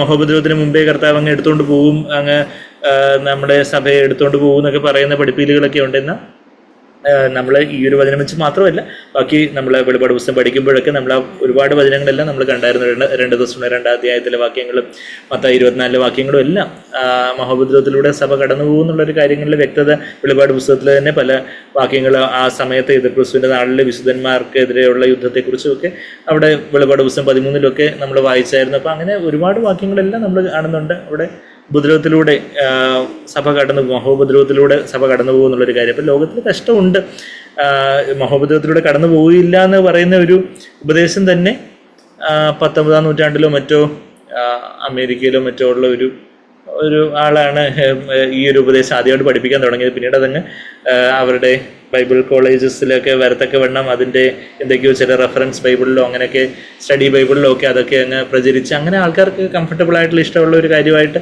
അവരതൊക്കെ അങ്ങ് ആ ഒരു രീതിയിൽ അങ്ങ് കർത്താവ് 2 പ്രാവശ്യം വരുത്തക്ക രീതിയിൽ, അതായത് കർത്താവിൻ്റെ 2ാമത്തെ വരവ് തന്നെ രഹസ്യ വരവും പരസ്യ വരവും ഒക്കെ ആകെ ഡിവൈഡ് ചെയ്ത് വചനത്തെ കൂട്ടിക്കളയുന്ന രീതിയിലുള്ള പല ഇൻ്റർപ്രിട്ടേഷനുമായിട്ടുള്ള പല പഠിപ്പിലുകളും ഒക്കെ ക്രിസ്തീയ ലോകത്തുണ്ടെന്ന് യഥാർത്ഥത്തിൽ നമ്മൾ പദ്യവചനത്തിലേക്ക് നമ്മൾ നോക്കുമ്പോൾ കർത്താവ് അവിടെ പറയുന്ന ഒരു കാര്യം 33-ാമത്തെ വാക്യം യോഹന്നാൻ 16:33, നിങ്ങൾക്ക് എന്നിൽ സമാധാനം ഉണ്ടാകേണ്ടതിന് ഇത് നിങ്ങളോട് സംസാരിച്ചിരിക്കുന്നു. These things I have spoken to you that in me. എവിടെ സമാധാനമുള്ളത്? ശരിയാണ്, നമ്മൾ ലോകത്തിലായിരിക്കും നമുക്ക് കഷ്ടമുണ്ട്. ഈവൻ വിശ്വാസികൾക്കും കഷ്ടമുണ്ട്. നമ്മൾ വിശ്വാസത്തിനായിട്ട് ഒരു നിലപാട് എടുക്കുമ്പോൾ അധികമായിട്ടൊരു കഷ്ടമുണ്ട്. ചില കാര്യങ്ങൾ നമ്മൾ സത്യസന്ധമായിട്ട് നമ്മൾ ചില ടാക്സ് പേ ചെയ്യുന്ന കാര്യം, GST പേ ചെയ്യുന്ന കാര്യം, അങ്ങനെയൊക്കെയുള്ള ചില കാര്യങ്ങൾ സത്യസന്ധമായിട്ട് ചെയ്യുമ്പോൾ നമുക്ക് കൂടുതൽ ചിലപ്പോൾ പണനഷ്ടം ഉണ്ടാവും. കൂടുതലായിട്ടുള്ള ചില നൂലാമലകൾ അങ്ങനെയുള്ള പല കാര്യങ്ങൾ നമ്മൾ കള്ളത്തരമൊന്നും ചെയ്യാതെ എല്ലാം സത്യസന്ധമായിട്ട് ചെയ്യുമ്പോൾ അതിൻ്റെതായ ചില കഷ്ടങ്ങളും കാര്യങ്ങളും ഒക്കെ ഉണ്ട്. അല്ലാതെ ലോകത്തിൽ പൊതുവായിട്ടുള്ള അവിശ്വാസികൾക്കുള്ള കഷ്ടങ്ങൾ നമുക്കും ഉണ്ട്. പിന്നെ ദൈവം തന്നെ നമ്മുടെ ജീവിതത്തിൽ തന്നെ പല ശിക്ഷണത്തിനായിട്ട് അനുവദിക്കുന്ന ചില കഷ്ടങ്ങളോ ചില രോഗാവസ്ഥകളോ ചില പ്രയാസങ്ങളോ ചില ഞെരുക്കങ്ങളോ സാമ്പത്തിക ഞെരുക്കങ്ങളോ അങ്ങനെയുള്ള ചില കാര്യങ്ങൾ ദൈവത്തിന് ശിക്ഷണമായിട്ട് വരുന്ന ചില കാര്യങ്ങളായിട്ടും ഒക്കെയുള്ള പലതരത്തിലുള്ള കഷ്ടങ്ങളും ഒക്കെ ഉണ്ട്. എല്ലാം കൊണ്ട് ലോകത്തിൽ നമ്മളായിരിക്കുമ്പോൾ നമ്മളങ്ങ് കഴിഞ്ഞ ദിവസം ഞാൻ ആരോട് പറയുമായിരുന്നത്, നമ്മൾ ഈ ഭൂമിയിലായിരിക്കുന്നിടത്തോളം കാലം എന്നൊരു മുൻകൂർ ജാമ്യം എന്ന് പറഞ്ഞാൽ ലോകത്തിൽ ഈ ഭൂമിയിലായിരിക്കുന്നിടത്തോളം കാലം ഇന്ന് ഒരു തരത്തിലുള്ളവർക്ക് മറ്റു തരത്തിലുള്ള കഷ്ടമായിരിക്കും. ചിലപ്പോൾ ചെറിയൊരു നടുവേദനയായിരിക്കും, ചിലപ്പോൾ തലവേദനയായിരിക്കും, ചിലപ്പം വേറെ ഏതെങ്കിലും മുട്ടുവേദനയോ അതുപോലുള്ള പ്രശ്നങ്ങളായിരിക്കും, അല്ലെങ്കിൽ അതുപോലുള്ള രോഗാവസ്ഥകളായിരിക്കാം, ശാരീരിക അസ്വസ്ഥതകളായിരിക്കാം, അല്ലെങ്കിൽ സാമ്പത്തികമായിട്ടുള്ള ചില കാര്യങ്ങളായിരിക്കും, ചില വ്യക്തികളിൽ നിന്നുണ്ടാകുന്ന ചില പ്രയാസങ്ങളായിരിക്കും. അങ്ങനെയുള്ള പലതരത്തിലുള്ള കഷ്ടങ്ങൾ ഈ ലോകത്തുണ്ട്. നമ്മൾ സ്വർഗത്തിലേക്ക് എത്തിയില്ല, ഭൂമിയിലായിരിക്കുന്നിടത്തോളം കാലം ഒന്നല്ലെങ്കിൽ മറ്റൊന്ന് നമ്മൾ വന്നില്ലെങ്കിലേ അത്ഭുതമുള്ളൂ. അതുപോലുള്ള കാര്യങ്ങളെല്ലാം ഉണ്ട് ഈ ലോകത്തിൽ. നമുക്ക് കഷ്ടമുണ്ട്. എന്നാൽ ആ കഷ്ടത്തിന് നടുവിലായിരിക്കുമ്പോൾ കഷ്ടമൊന്നും ഇല്ലാതെ ഒരു സമാധാനമൊന്നുമല്ല. ആ കഷ്ടത്തിൻ്റെ നടുവിലായിരിക്കുമ്പോൾ കർത്താവിലൊരു സമാധാനമുണ്ട്. പണ്ട് എന്തോ ഒരു പെയിൻറ്റിങ് കോമ്പറ്റീഷൻ നടന്ന കാര്യമാണോന്ന് അറിയത്തില്ല, പക്ഷെ കഥയായിട്ട് ഇങ്ങനെ കേട്ടിട്ടുണ്ട്. ഏതോ ഒരു പെയിൻറ്റിങ് കോമ്പറ്റീഷനോ ഡ്രോയിങ് കോമ്പറ്റീഷനോ സമാധാനം എന്നുള്ള ഒരു ടോപ്പിക്കിനെ കുറിച്ച് പടം വരയ്ക്കാനായിട്ട് എല്ലാ വിദ്യാർത്ഥികളോടും പറഞ്ഞു. അപ്പം എല്ലാവരും ഒത്തിരി വളരെ നിശ്ചലമായിട്ടുള്ള ജലാശയവും അങ്ങനെ പല ഒത്തിരി നല്ല നല്ല സമാധാനത്തിൻ്റെ വെള്ളരിപ്രാവിനെയൊക്കെ കുറിക്കുന്ന പല പല പടങ്ങളും എല്ലാവരും വരച്ചു.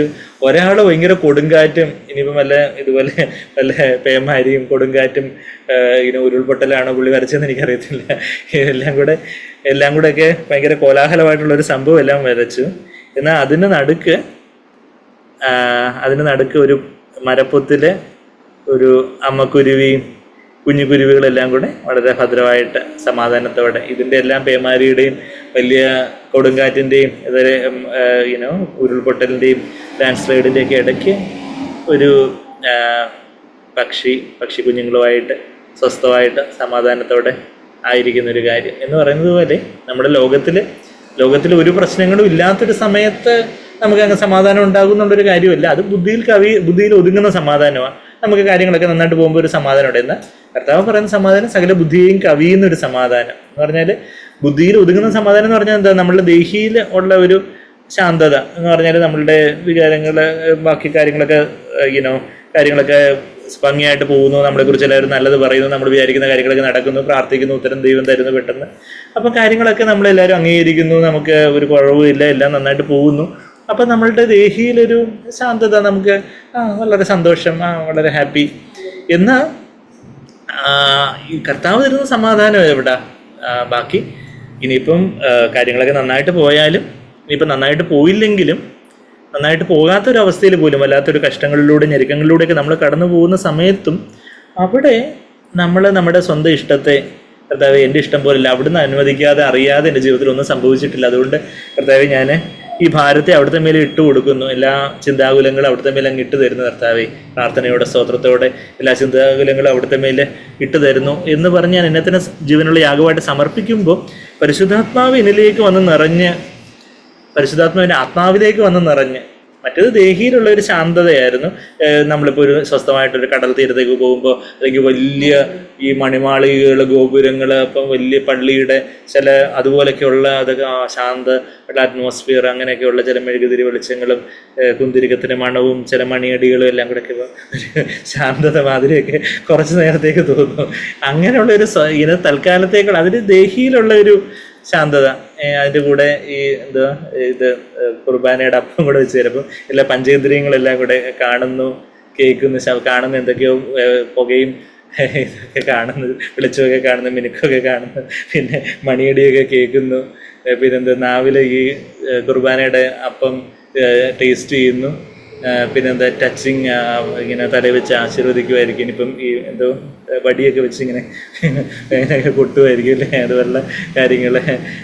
പിന്നെ വേറെ എന്താ ടച്ചിങ്, ടേസ്റ്റിങ്, സ്മെല്ലിങ്, കുന്തിരിക്കത്തിൻ്റെ മണം, അങ്ങനെയൊക്കെ. അപ്പോൾ പഞ്ചേന്ദ്രിയങ്ങളൊക്കെ ഉണർത്തപ്പെട്ട് നമ്മുടെ ദേഹിയിലൊരു സമാധാനം മാതിരി. അത് ശരിക്കും പറഞ്ഞാൽ പള്ളികളിൽ മാത്രമല്ല, അക്രൈസ്തവമായിട്ടുള്ള ദേവാലയങ്ങളിൽ, ഞാനൊക്കെ ഒരു ഹൈന്ദവ ബാക്ക്ഗ്രൗണ്ടിൽ നിന്ന് വന്നിട്ടുള്ളത്, ഇപ്പം ദീപാരാധന എന്നൊക്കെ പറയുമ്പോൾ ഇതുപോലുള്ള കാര്യങ്ങൾ അവിടെ നടക്കുന്നത്.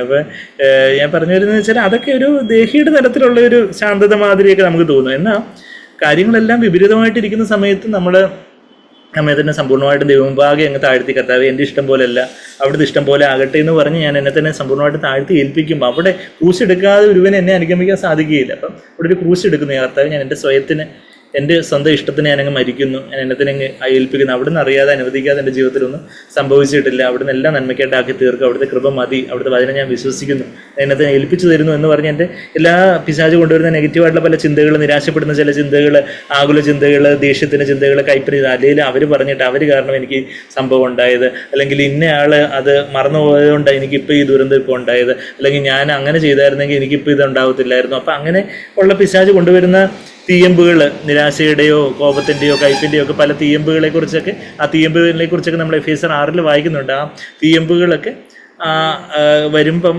അതൊക്കെ പരിശുദ്ധാത്മാവിൻ്റെ ഫലമായിട്ടുള്ള വിശ്വാസം എന്ന പരിചയത്തിൽ അതെല്ലാം അതൊക്കെ അങ്ങ് റിജക്റ്റ് ചെയ്ത്, അതെല്ലാം ആ നെഗറ്റീവായിട്ടുള്ള ചിന്തകളൊക്കെ കർത്താവിലേക്ക് അങ്ങ് ഇട്ടുകൊടുത്ത് ഞാൻ എന്നെ തന്നെ താഴ്ത്തി ഒരു കൊച്ചുകുഞ്ഞിനെ പോലെ ഏൽപ്പിക്കുമ്പോൾ പരിശുദ്ധാത്മാവിൻ്റെ ആത്മാവിലേക്ക് വന്ന് ഇറങ്ങുന്ന, പരിശുദ്ധാത്മാവിൻ്റെ ആത്മാവിൽ വന്ന് നിറയ്ക്കുന്ന ഒരു സമാധാനം, അത് നിറഞ്ഞു കവിഞ്ഞ് എൻ്റെ ചിന്തകളെയും വികാരങ്ങളെയും തീരുമാനങ്ങളെയൊക്കെ സ്വാധീനിച്ച് എൻ്റെ വാക്കുകളിലും പ്രവൃത്തികളിലും ഒക്കെ ആ സമാധാനത്തിൻ്റെ വാക്കുകളും പ്രവൃത്തികളും കാര്യങ്ങളും ഒക്കെ വെളിപ്പെടും. അതാണ് ആ ബുദ്ധിയെ നിറഞ്ഞു കവിയുന്ന, ബുദ്ധിക്ക് അതീതമായിട്ടുള്ള that surpasses all comprehension, peace that surpasses all comprehension, സകല ബുദ്ധിയും കവിയുന്നൊരു സമാധാനം. അത് ബുദ്ധിയെ കവിയുന്ന ആ ഒരു സമാധാനത്തെക്കുറിച്ച് കർത്താവ് ഇവിടെ പറഞ്ഞു.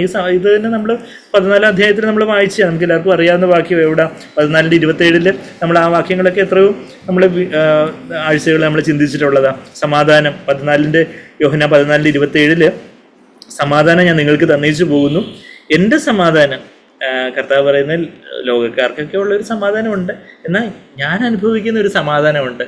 ഈ എല്ലാവരും എന്നെ ക്രൂശിക്കാൻ വരുന്നു, കല്ലെടുത്തെറിയാൻ വരുന്നു, കൊല്ലാൻ വരുന്നു, എന്നെക്കുറിച്ച് എല്ലാം ദൂഷണവും ബെൽസബൂൽ എന്നുള്ള സാത്താൻ എന്ന് വിളിക്കുന്നതും അതുപോലെയൊക്കെയുള്ള കർത്താവിനെ ഏറ്റവും നിന്ദ്യമായിട്ടുള്ള രീതിയിലുള്ള ആ ഒരു വ്യസനപാത്രം, അല്ലെങ്കിൽ മാൻ ഓഫ് സോറോസ് എന്ന് യെശയ്യാവ് 53:3 യെശയ്യാവ് ദീർഘദൃഷ്ടിയിൽ പ്രവചന ദൃഷ്ടിയെ കണ്ടപ്പം ഈ അഭിഷിക്തന് ഈ മെസ്സിഹ ഒരു വ്യസനപാത്രമെന്ന് തോന്നത്തക്ക വണ്ണമുള്ള പല ദുഃഖങ്ങളുടെയൊക്കെ ഇടയിൽ കർത്താവ് അനുഭവിച്ച ഒരു സ്വർഗീയമായിട്ടൊരു സന്തോഷമുണ്ട്. ആനന്ദ തൈലത്താൽ അവൻ എന്നെ എല്ലാവരിലും കൂട്ടുകാരിൽ പരമായിട്ട് അഭിഷേകം ചെയ്തു എന്ന് സങ്കീർത്തനം 45 പറയുന്ന കാര്യം എബ്രായർ 1:9 യേശുവിനെ കുറിച്ച് കൂട്ടിയുന്ന കാര്യം നമുക്കറിയാം. അതുപോലെ ആനന്ദ തൈലത്താൽ പരിശുദ്ധാത്മാവിൻ്റെ നിറഞ്ഞു കവിയുന്ന ഒരു സമാധാനത്തിൻ്റെ നദിയാൽ അനുഭവിച്ചൊരു കർത്താവ്, ആ സമാധാനം ഞാൻ നിങ്ങൾക്ക് തരുന്നു. അതാ 27-ാമത്തെ വാക്യം, യോഹന്നാൻ 14:27 സമാധാനം ഞാൻ നിങ്ങൾക്ക് തന്നേച്ചു പോകുന്നു, എൻ്റെ സമാധാനം ഞാൻ നിങ്ങൾക്ക് തരുന്നു, ലോകം തരുന്നത് പോലെയല്ല. ലോകം തരുന്നത് ബാക്കി കാര്യങ്ങളൊക്കെ ഓക്കെ ആകുമ്പോൾ ഒരു സമാധാനം, എന്നാൽ ഞാൻ നിങ്ങൾക്ക് തരുന്നത്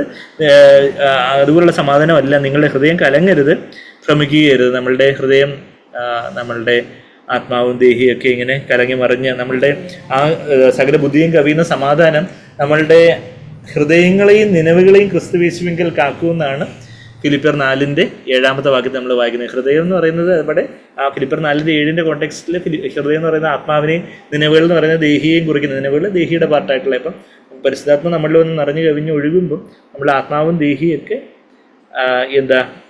അസ്വസ്ഥതയോടെ ആടി ഒലഞ്ഞ് പോകാതെ ഒരു സ്വസ്ഥതയോടെ ദൈവം ഇങ്ങനെ ഗാർഡ് ചെയ്യും. ഫ്രൂറയോ എന്ന് പറയുന്നൊരു ഗ്രീക്ക് പദം അവിടെ കാക്കും, അല്ലെങ്കിൽ ഗാർഡ് എന്നുള്ളൊരു പദമാണ് അവിടെ ഫിലിപ്പിയർ 4:7 നമ്മൾ വായിക്കുന്നത്. എന്ന് പറഞ്ഞാൽ ഒരു മിലിറ്ററി ഗാർഡ് മാതിരി, ഫോറിൻ ഇൻവേഷൻ ഒന്നും വരാതെ മിലിറ്ററി ഗാർഡ് മാതിരി സൂക്ഷിക്കുന്ന പോലെ പരിശുദ്ധാത്മ നമ്മളിൽ ദൈവത്തിൻ്റെ സമാധാനത്താൽ, പരിശുദ്ധാത്മാവിൻ്റെ ഫലമാണ് സമാധാനം, ഗലാത്യർ 5:22.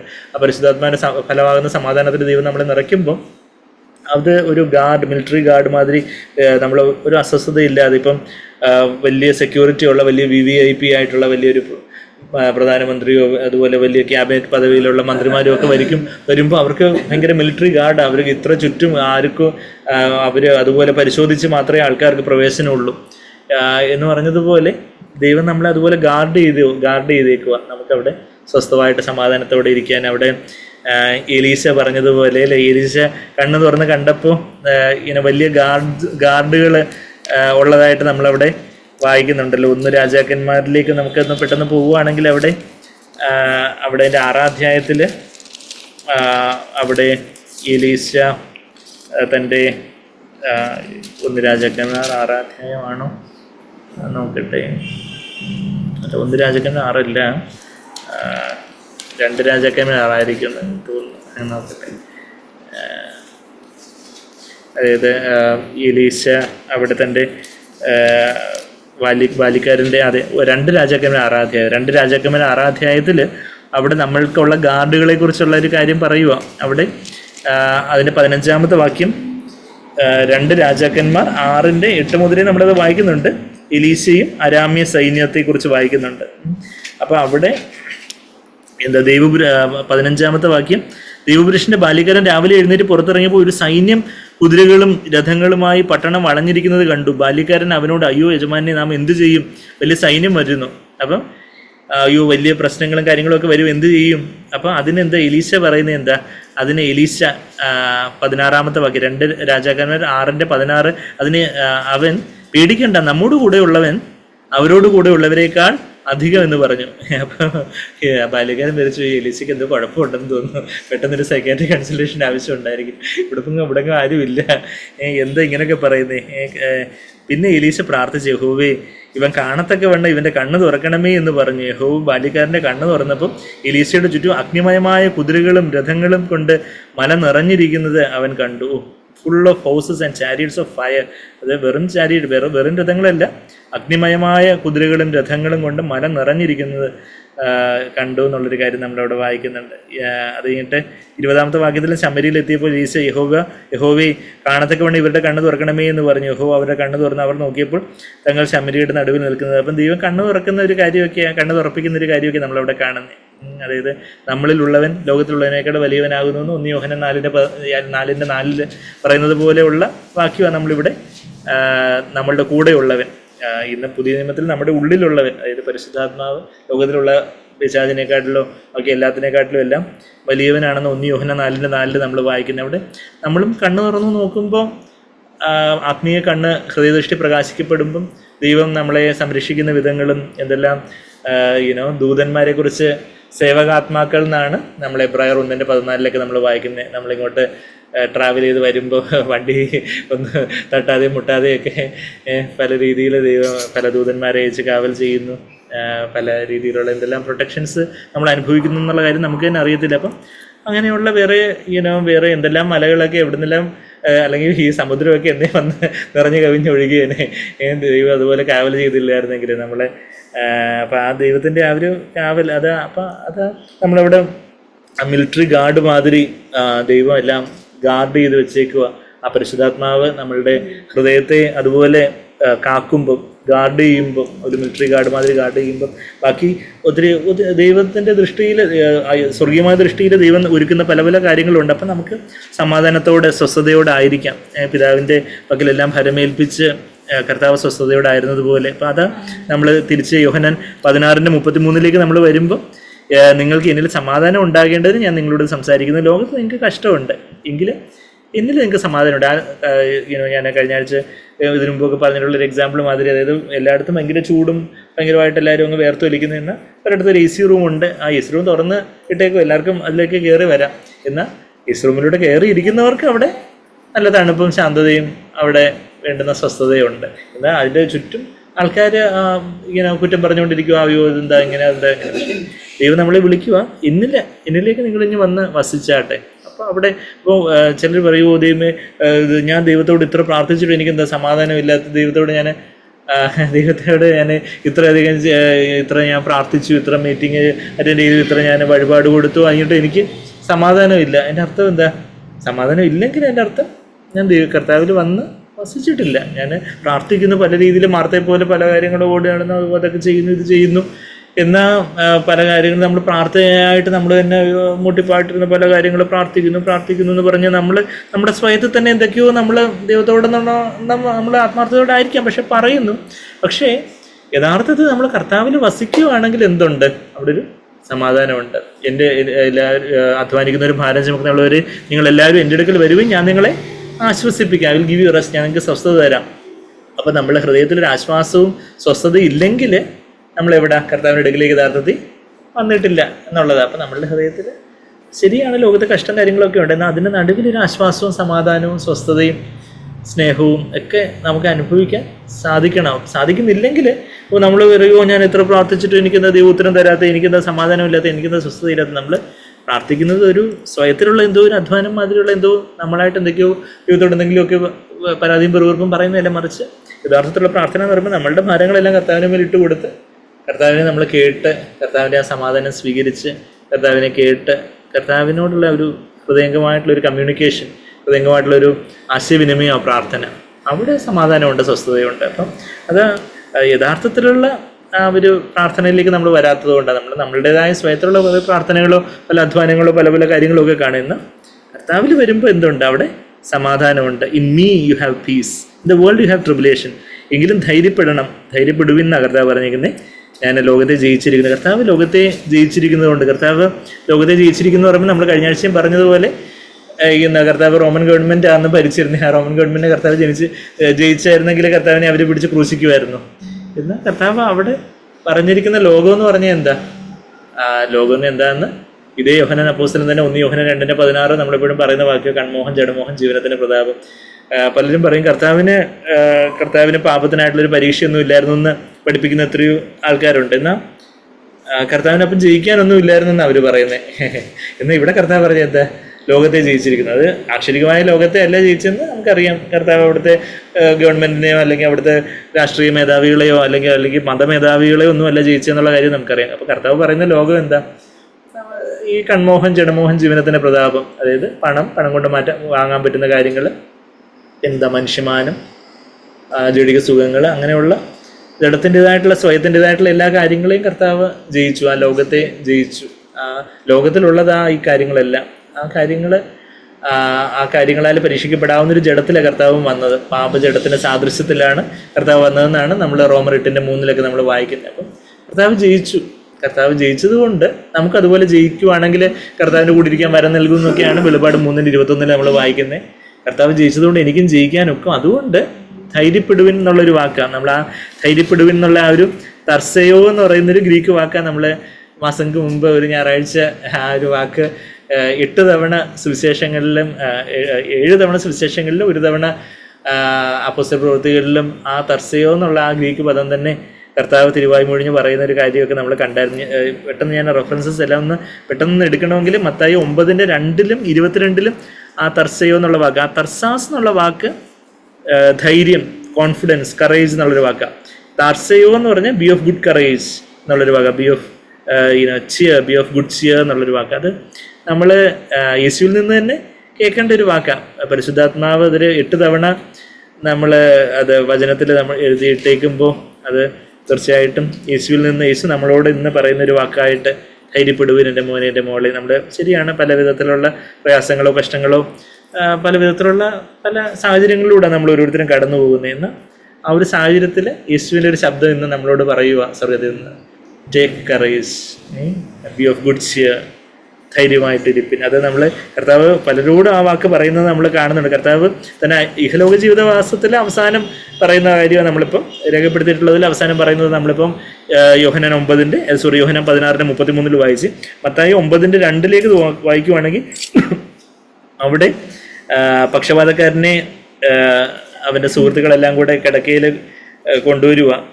അവിടെ അതാ 2-ാമത്തെ വാക്യം, മത്തായി 9:2. അവിടെ ചിലർ കിടക്കമേൽ കിടക്കുന്ന ഒരു പക്ഷപാതക്കാരനെ അവൻ്റെ അടുക്കൽ കൊണ്ടുവന്ന് യേശു അവരുടെ വിശ്വാസം കണ്ട് പക്ഷപാതക്കാരനോട് എന്താ പറയുന്നത്? മകനെ, ധൈര്യമായിരിക്കുക, നിന്റെ പാപങ്ങൾ മോചിച്ചു തന്നിരിക്കുന്നു എന്ന് പറഞ്ഞു. ധൈര്യമായിരിക്കുക എന്നുള്ള ആ ഒരു വാക്ക് താർസയോ, ടേക്ക് കറേജ് എന്നുള്ളൊരു വാക്കാണ്.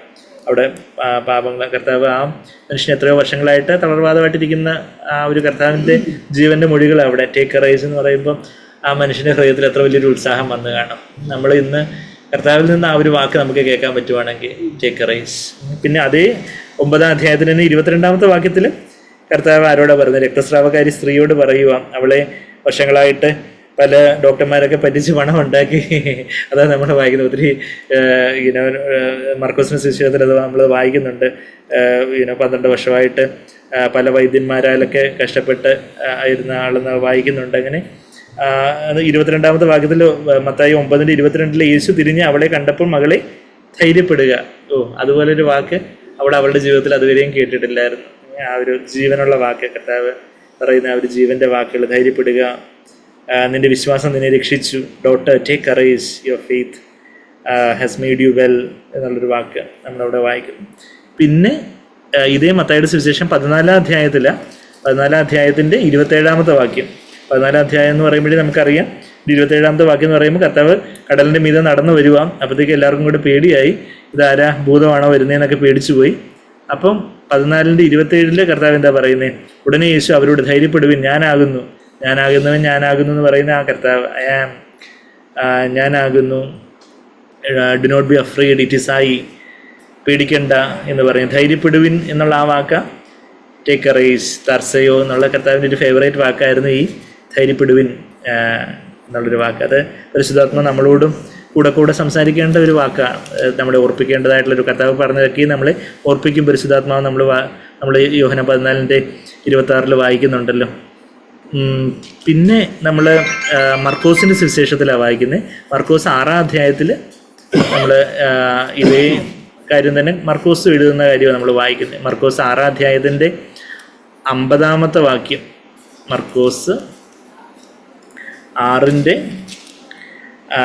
50-ാമത്തെ വാക്യത്തിൽ അവിടെ ടേക്ക് കറേജ്, ധൈര്യപ്പെടുവിൻ, എല്ലാവരും അവനെ കണ്ട് ഭ്രമിച്ചിരുന്നു. അവിടെ ഇതേ കാര്യം തന്നെ, അതായത് മത്തായി 14:27 കർത്താവ് കടലിന് മീതെ നടന്നു വരുമ്പോൾ ഉണ്ടായിരുന്ന ആ ഒരു എല്ലാവരും ഭ്രമിച്ചിരുന്ന അതേ ഭാഗം തന്നെ ഇവിടെ നമ്മൾ വായിക്കുന്നത്. 50-ാമത്തെ വാക്യം, എല്ലാവരും അവനെ കണ്ട് ഭ്രമിച്ചിരുന്നു, ഉടനെ അവൻ അവരോട് സംസാരിച്ച് ധൈര്യപ്പെടുവിൻ, ഞാൻ തന്നെയാകുന്നു, ഭയപ്പെടേണ്ട എന്ന് പറയുന്നതായിട്ട് നമ്മളിവിടെ മർക്കോസ് 6:50 കാണുന്നുണ്ട്. പിന്നെ മർക്കോസ് 10:49, മർക്കോസ് 10 ഇതേ മർക്കോസിന് സുവിശേഷം 10-ാം അധ്യായത്തിൻ്റെ 49-ാമത്തെ വാക്യത്തിൽ, അപ്പോൾ യേശു നിന്ന് അവനെ വിളിക്കുവിൻ എന്ന് പറഞ്ഞു, ധൈര്യപ്പെടുക, എഴുന്നേൽക്കുക, നിന്നെ വിളിക്കുന്നു എന്ന് അവർ പറഞ്ഞു. അവിടെ കർത്താവിൻ്റെ വാക്ക് കേട്ട് കർത്താവ് എപ്പോഴും ധൈര്യപ്പെടുവിൻ എന്ന് പറയുന്നതല്ല, കർത്താവിൻ്റെ കൂടെ ഉള്ളവർ കേട്ടിട്ട് ഇവിടെ കർത്താവിൻ്റെ കൂടെ ഉള്ളവരാ പറയുന്നത് ധൈര്യപ്പെടുവിൻ എന്നുള്ളൊരു വാക്ക്, ടേക്ക് കറേജ്. അവിടെ ശരിക്കും പറഞ്ഞാൽ അപ്പം എല്ലാം കൂടെ ചേർത്ത് പറഞ്ഞാൽ 7 തവണ കർത്താവിൻ്റെ കൂടെ ഉള്ളവർ ഒരു തവണയും പറയുന്നതായിട്ട്. നമ്മൾ കർത്താവിൽ നിന്ന് ധൈര്യം പ്രാപിച്ചാൽ കർത്താവിനെ കേട്ട് നമുക്ക് മറ്റുള്ളവരോടും പറയാനൊക്കും. ഈ ഭർത്തമയി വിളിച്ചു കൂവുമ്പം വിളിച്ചപേക്ഷിക്കുക എന്നെ ദാവീദ് പുത്രകാരന് തോന്നണേ എന്ന് പറഞ്ഞ് നിലവിളിക്കുമ്പോൾ എല്ലാവരും കൂടി മിണ്ടാതിരിക്കാൻ പറഞ്ഞു.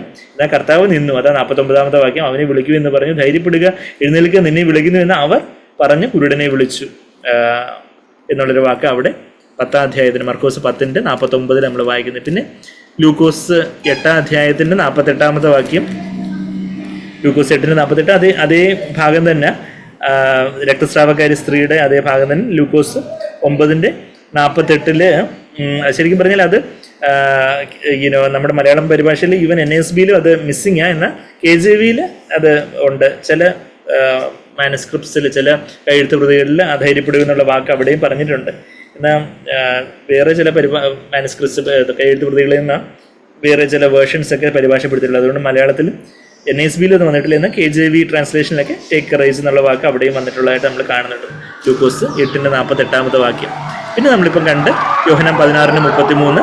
പിന്നെ കർത്താവ് ഉയർത്തെഴുന്നേറ്റതിന് ശേഷം കർത്താവ് തൻ്റെ പ്രിയ അപ്പോസ്തലനായ പൗലോസിനോട് പറയുന്നത്, ബാക്കി എല്ലാവരും കർത്താവിൻ്റെ ബാക്കി 11 ശിഷ്യന്മാരും ഒക്കെ ധൈര്യപ്പെടുന്നു കേട്ടു. എന്നാൽ ഈ പൗലോസിനോടും കർത്താവ് നേരിട്ട് വന്ന് പറയുന്ന ഒരു കാര്യം, ദർശനത്തിൽ പറയുന്നൊരു കാര്യമാണ്.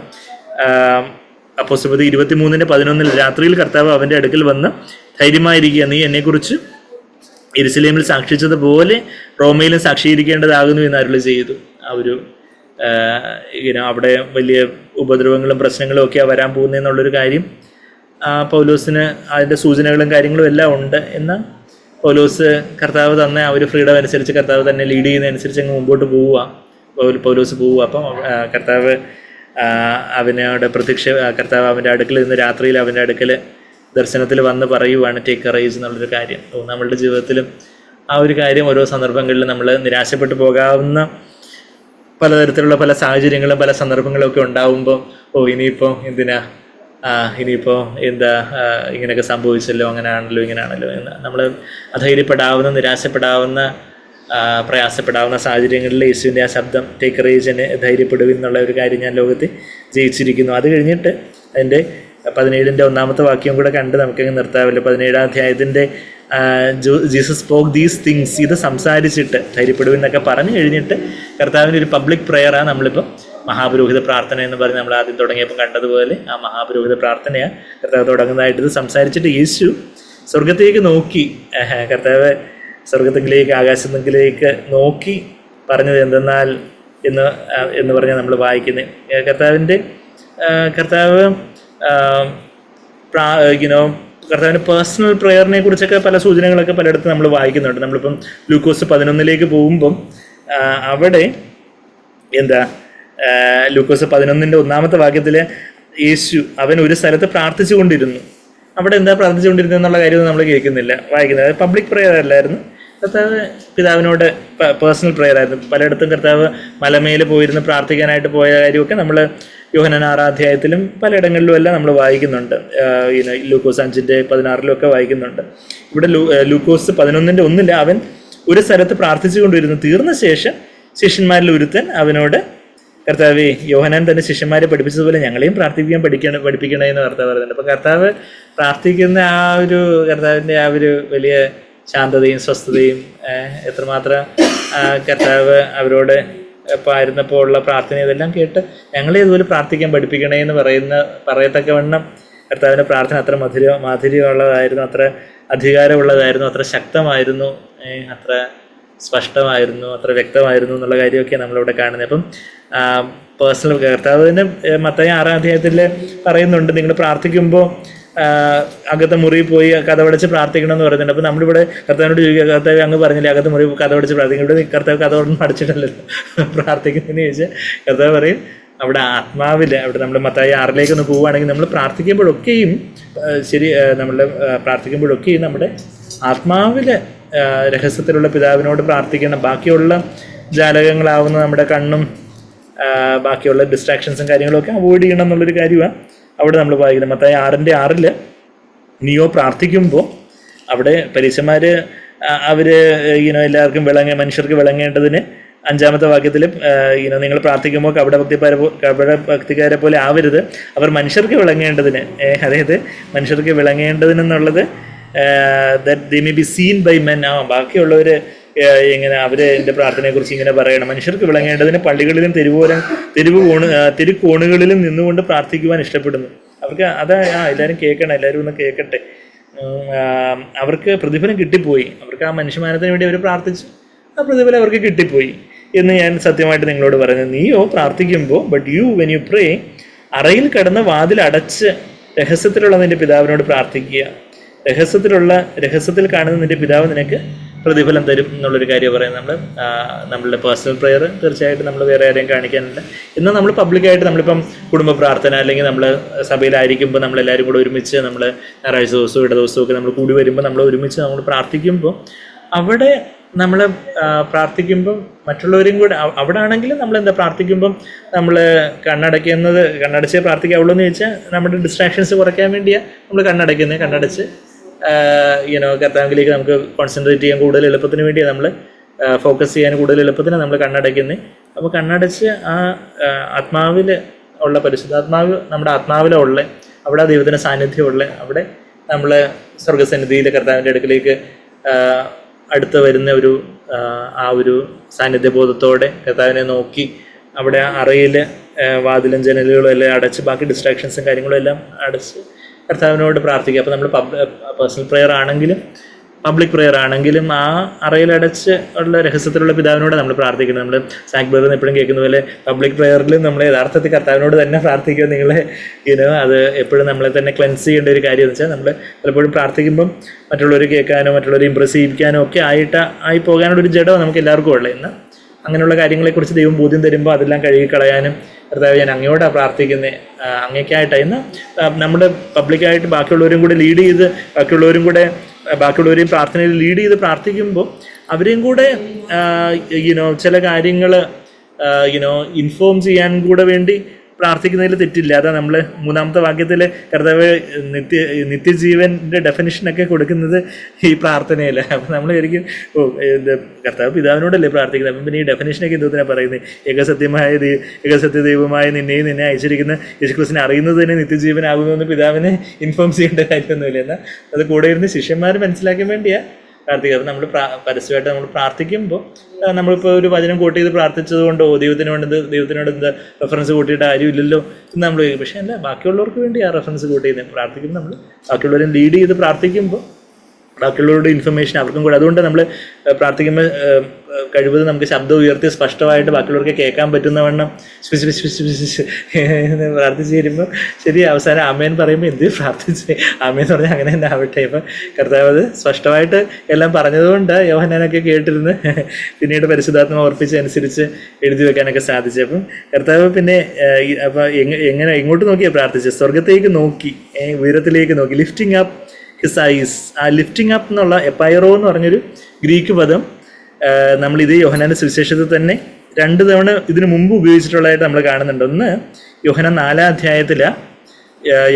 അധ്യായത്തിലും കണ്ണുകൾ ഉയർത്തുന്നതിനെ കുറിച്ച് കർത്താവ് സ്വർഗത്തിലേക്ക് കണ്ണുകൾ ഉയർത്തിയ കാര്യമാണ് വായിക്കുന്നത്. കർത്താവ് കണ്ണുകൾ ഉയർത്താൻ നമ്മളോട് പറയുന്നൊരു കാര്യമാണ് നമ്മൾ യോഹന്നാൻ 4 അധ്യായത്തിൻ്റെ 35-ാമത്തെ വാക്യത്തിൽ നമ്മൾ വായിക്കുന്നത്. നമ്മളും കണ്ണുകൾ ഉയർത്തേണ്ടതായിട്ടുണ്ടോ? ആ കാര്യങ്ങളെ നമ്മൾ പറഞ്ഞു വരുന്നത്. യോഹന്നാൻ 4:35 ഇനി 4 മാസം കഴിഞ്ഞിട്ട് കൊയ്ത്തു വരുന്നു എന്ന് നിങ്ങൾ പറയുന്നില്ലയോ? നിങ്ങൾ തലപൊക്കി നോക്കിയാൽ എന്നുള്ളത് lift up your eyes and look on the fields എന്നുള്ള ലിഫ്റ്റ് അപ്പ് എപ്പൈറോ എന്നുള്ള ആ വാക്ക. എപ്പി എന്ന് പറഞ്ഞാൽ ഓൺ, ഓവർ, എപ്പി. ഐറോ എന്ന് പറഞ്ഞാൽ റീസ് അപ്വേർഡ് എന്നുള്ളൊരു അർത്ഥമാണ്.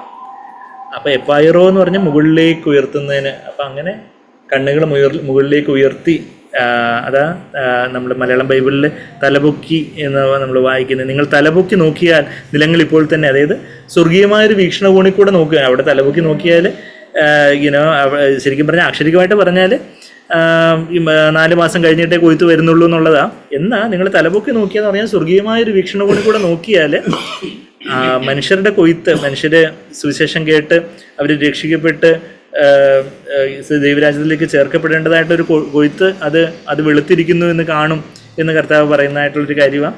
ലിഫ്റ്റ് അപ്പ് യുവർ ഐസ് കർത്താവിൻ്റെ ഒരു കമാൻഡ്മെൻറ്റാണ് നമ്മളവിടെ കാണുന്നത്, ഒരു ഓപ്ഷൻ അല്ല. ദൈവം നമ്മളെക്കുറിച്ച് ഓരോ സാഹചര്യത്തിലും തല ഉയർത്തി നോക്കുവിൻ. ആ ഒരു കൽപ്പന നമ്മൾ ലൂക്കോസിലെ ആ കൽപ്പനയിലോട്ട് നമുക്കിപ്പം വരാം. പിന്നെ യോഹന്നാൻ, നമ്മളിപ്പോൾ യോഹന്നാൻ 4:35 കണ്ടു. പിന്നെ യോഹന്നാൻ 6:5 വാക്യമില്ലേ, യോഹന്നാൻ 6:5, നമുക്ക് ഓറഞ്ച് എന്ന് ഓർക്കാൻ എളുപ്പമാണ്. അതുപോലെ ഇതും ഓർക്കാം. 6:5 യോഹന്നാൻ 6-ാം അധ്യായത്തിൻ്റെ 5-ാമത്തെ വാക്യത്തിൽ ഈ എപ്പായിറോ എന്നുള്ള വാക്ക് കർത്താവ് കണ്ണുയർത്തി നോക്കിയതായിട്ട് നമ്മൾ കാണുക. അവിടെ വലിയൊരു യേശു, അവിടെ 5 അപ്പം കൊണ്ട് 5000 പേരെ പോഷിപ്പിക്കാൻ പോകുന്ന സമയമാണ്.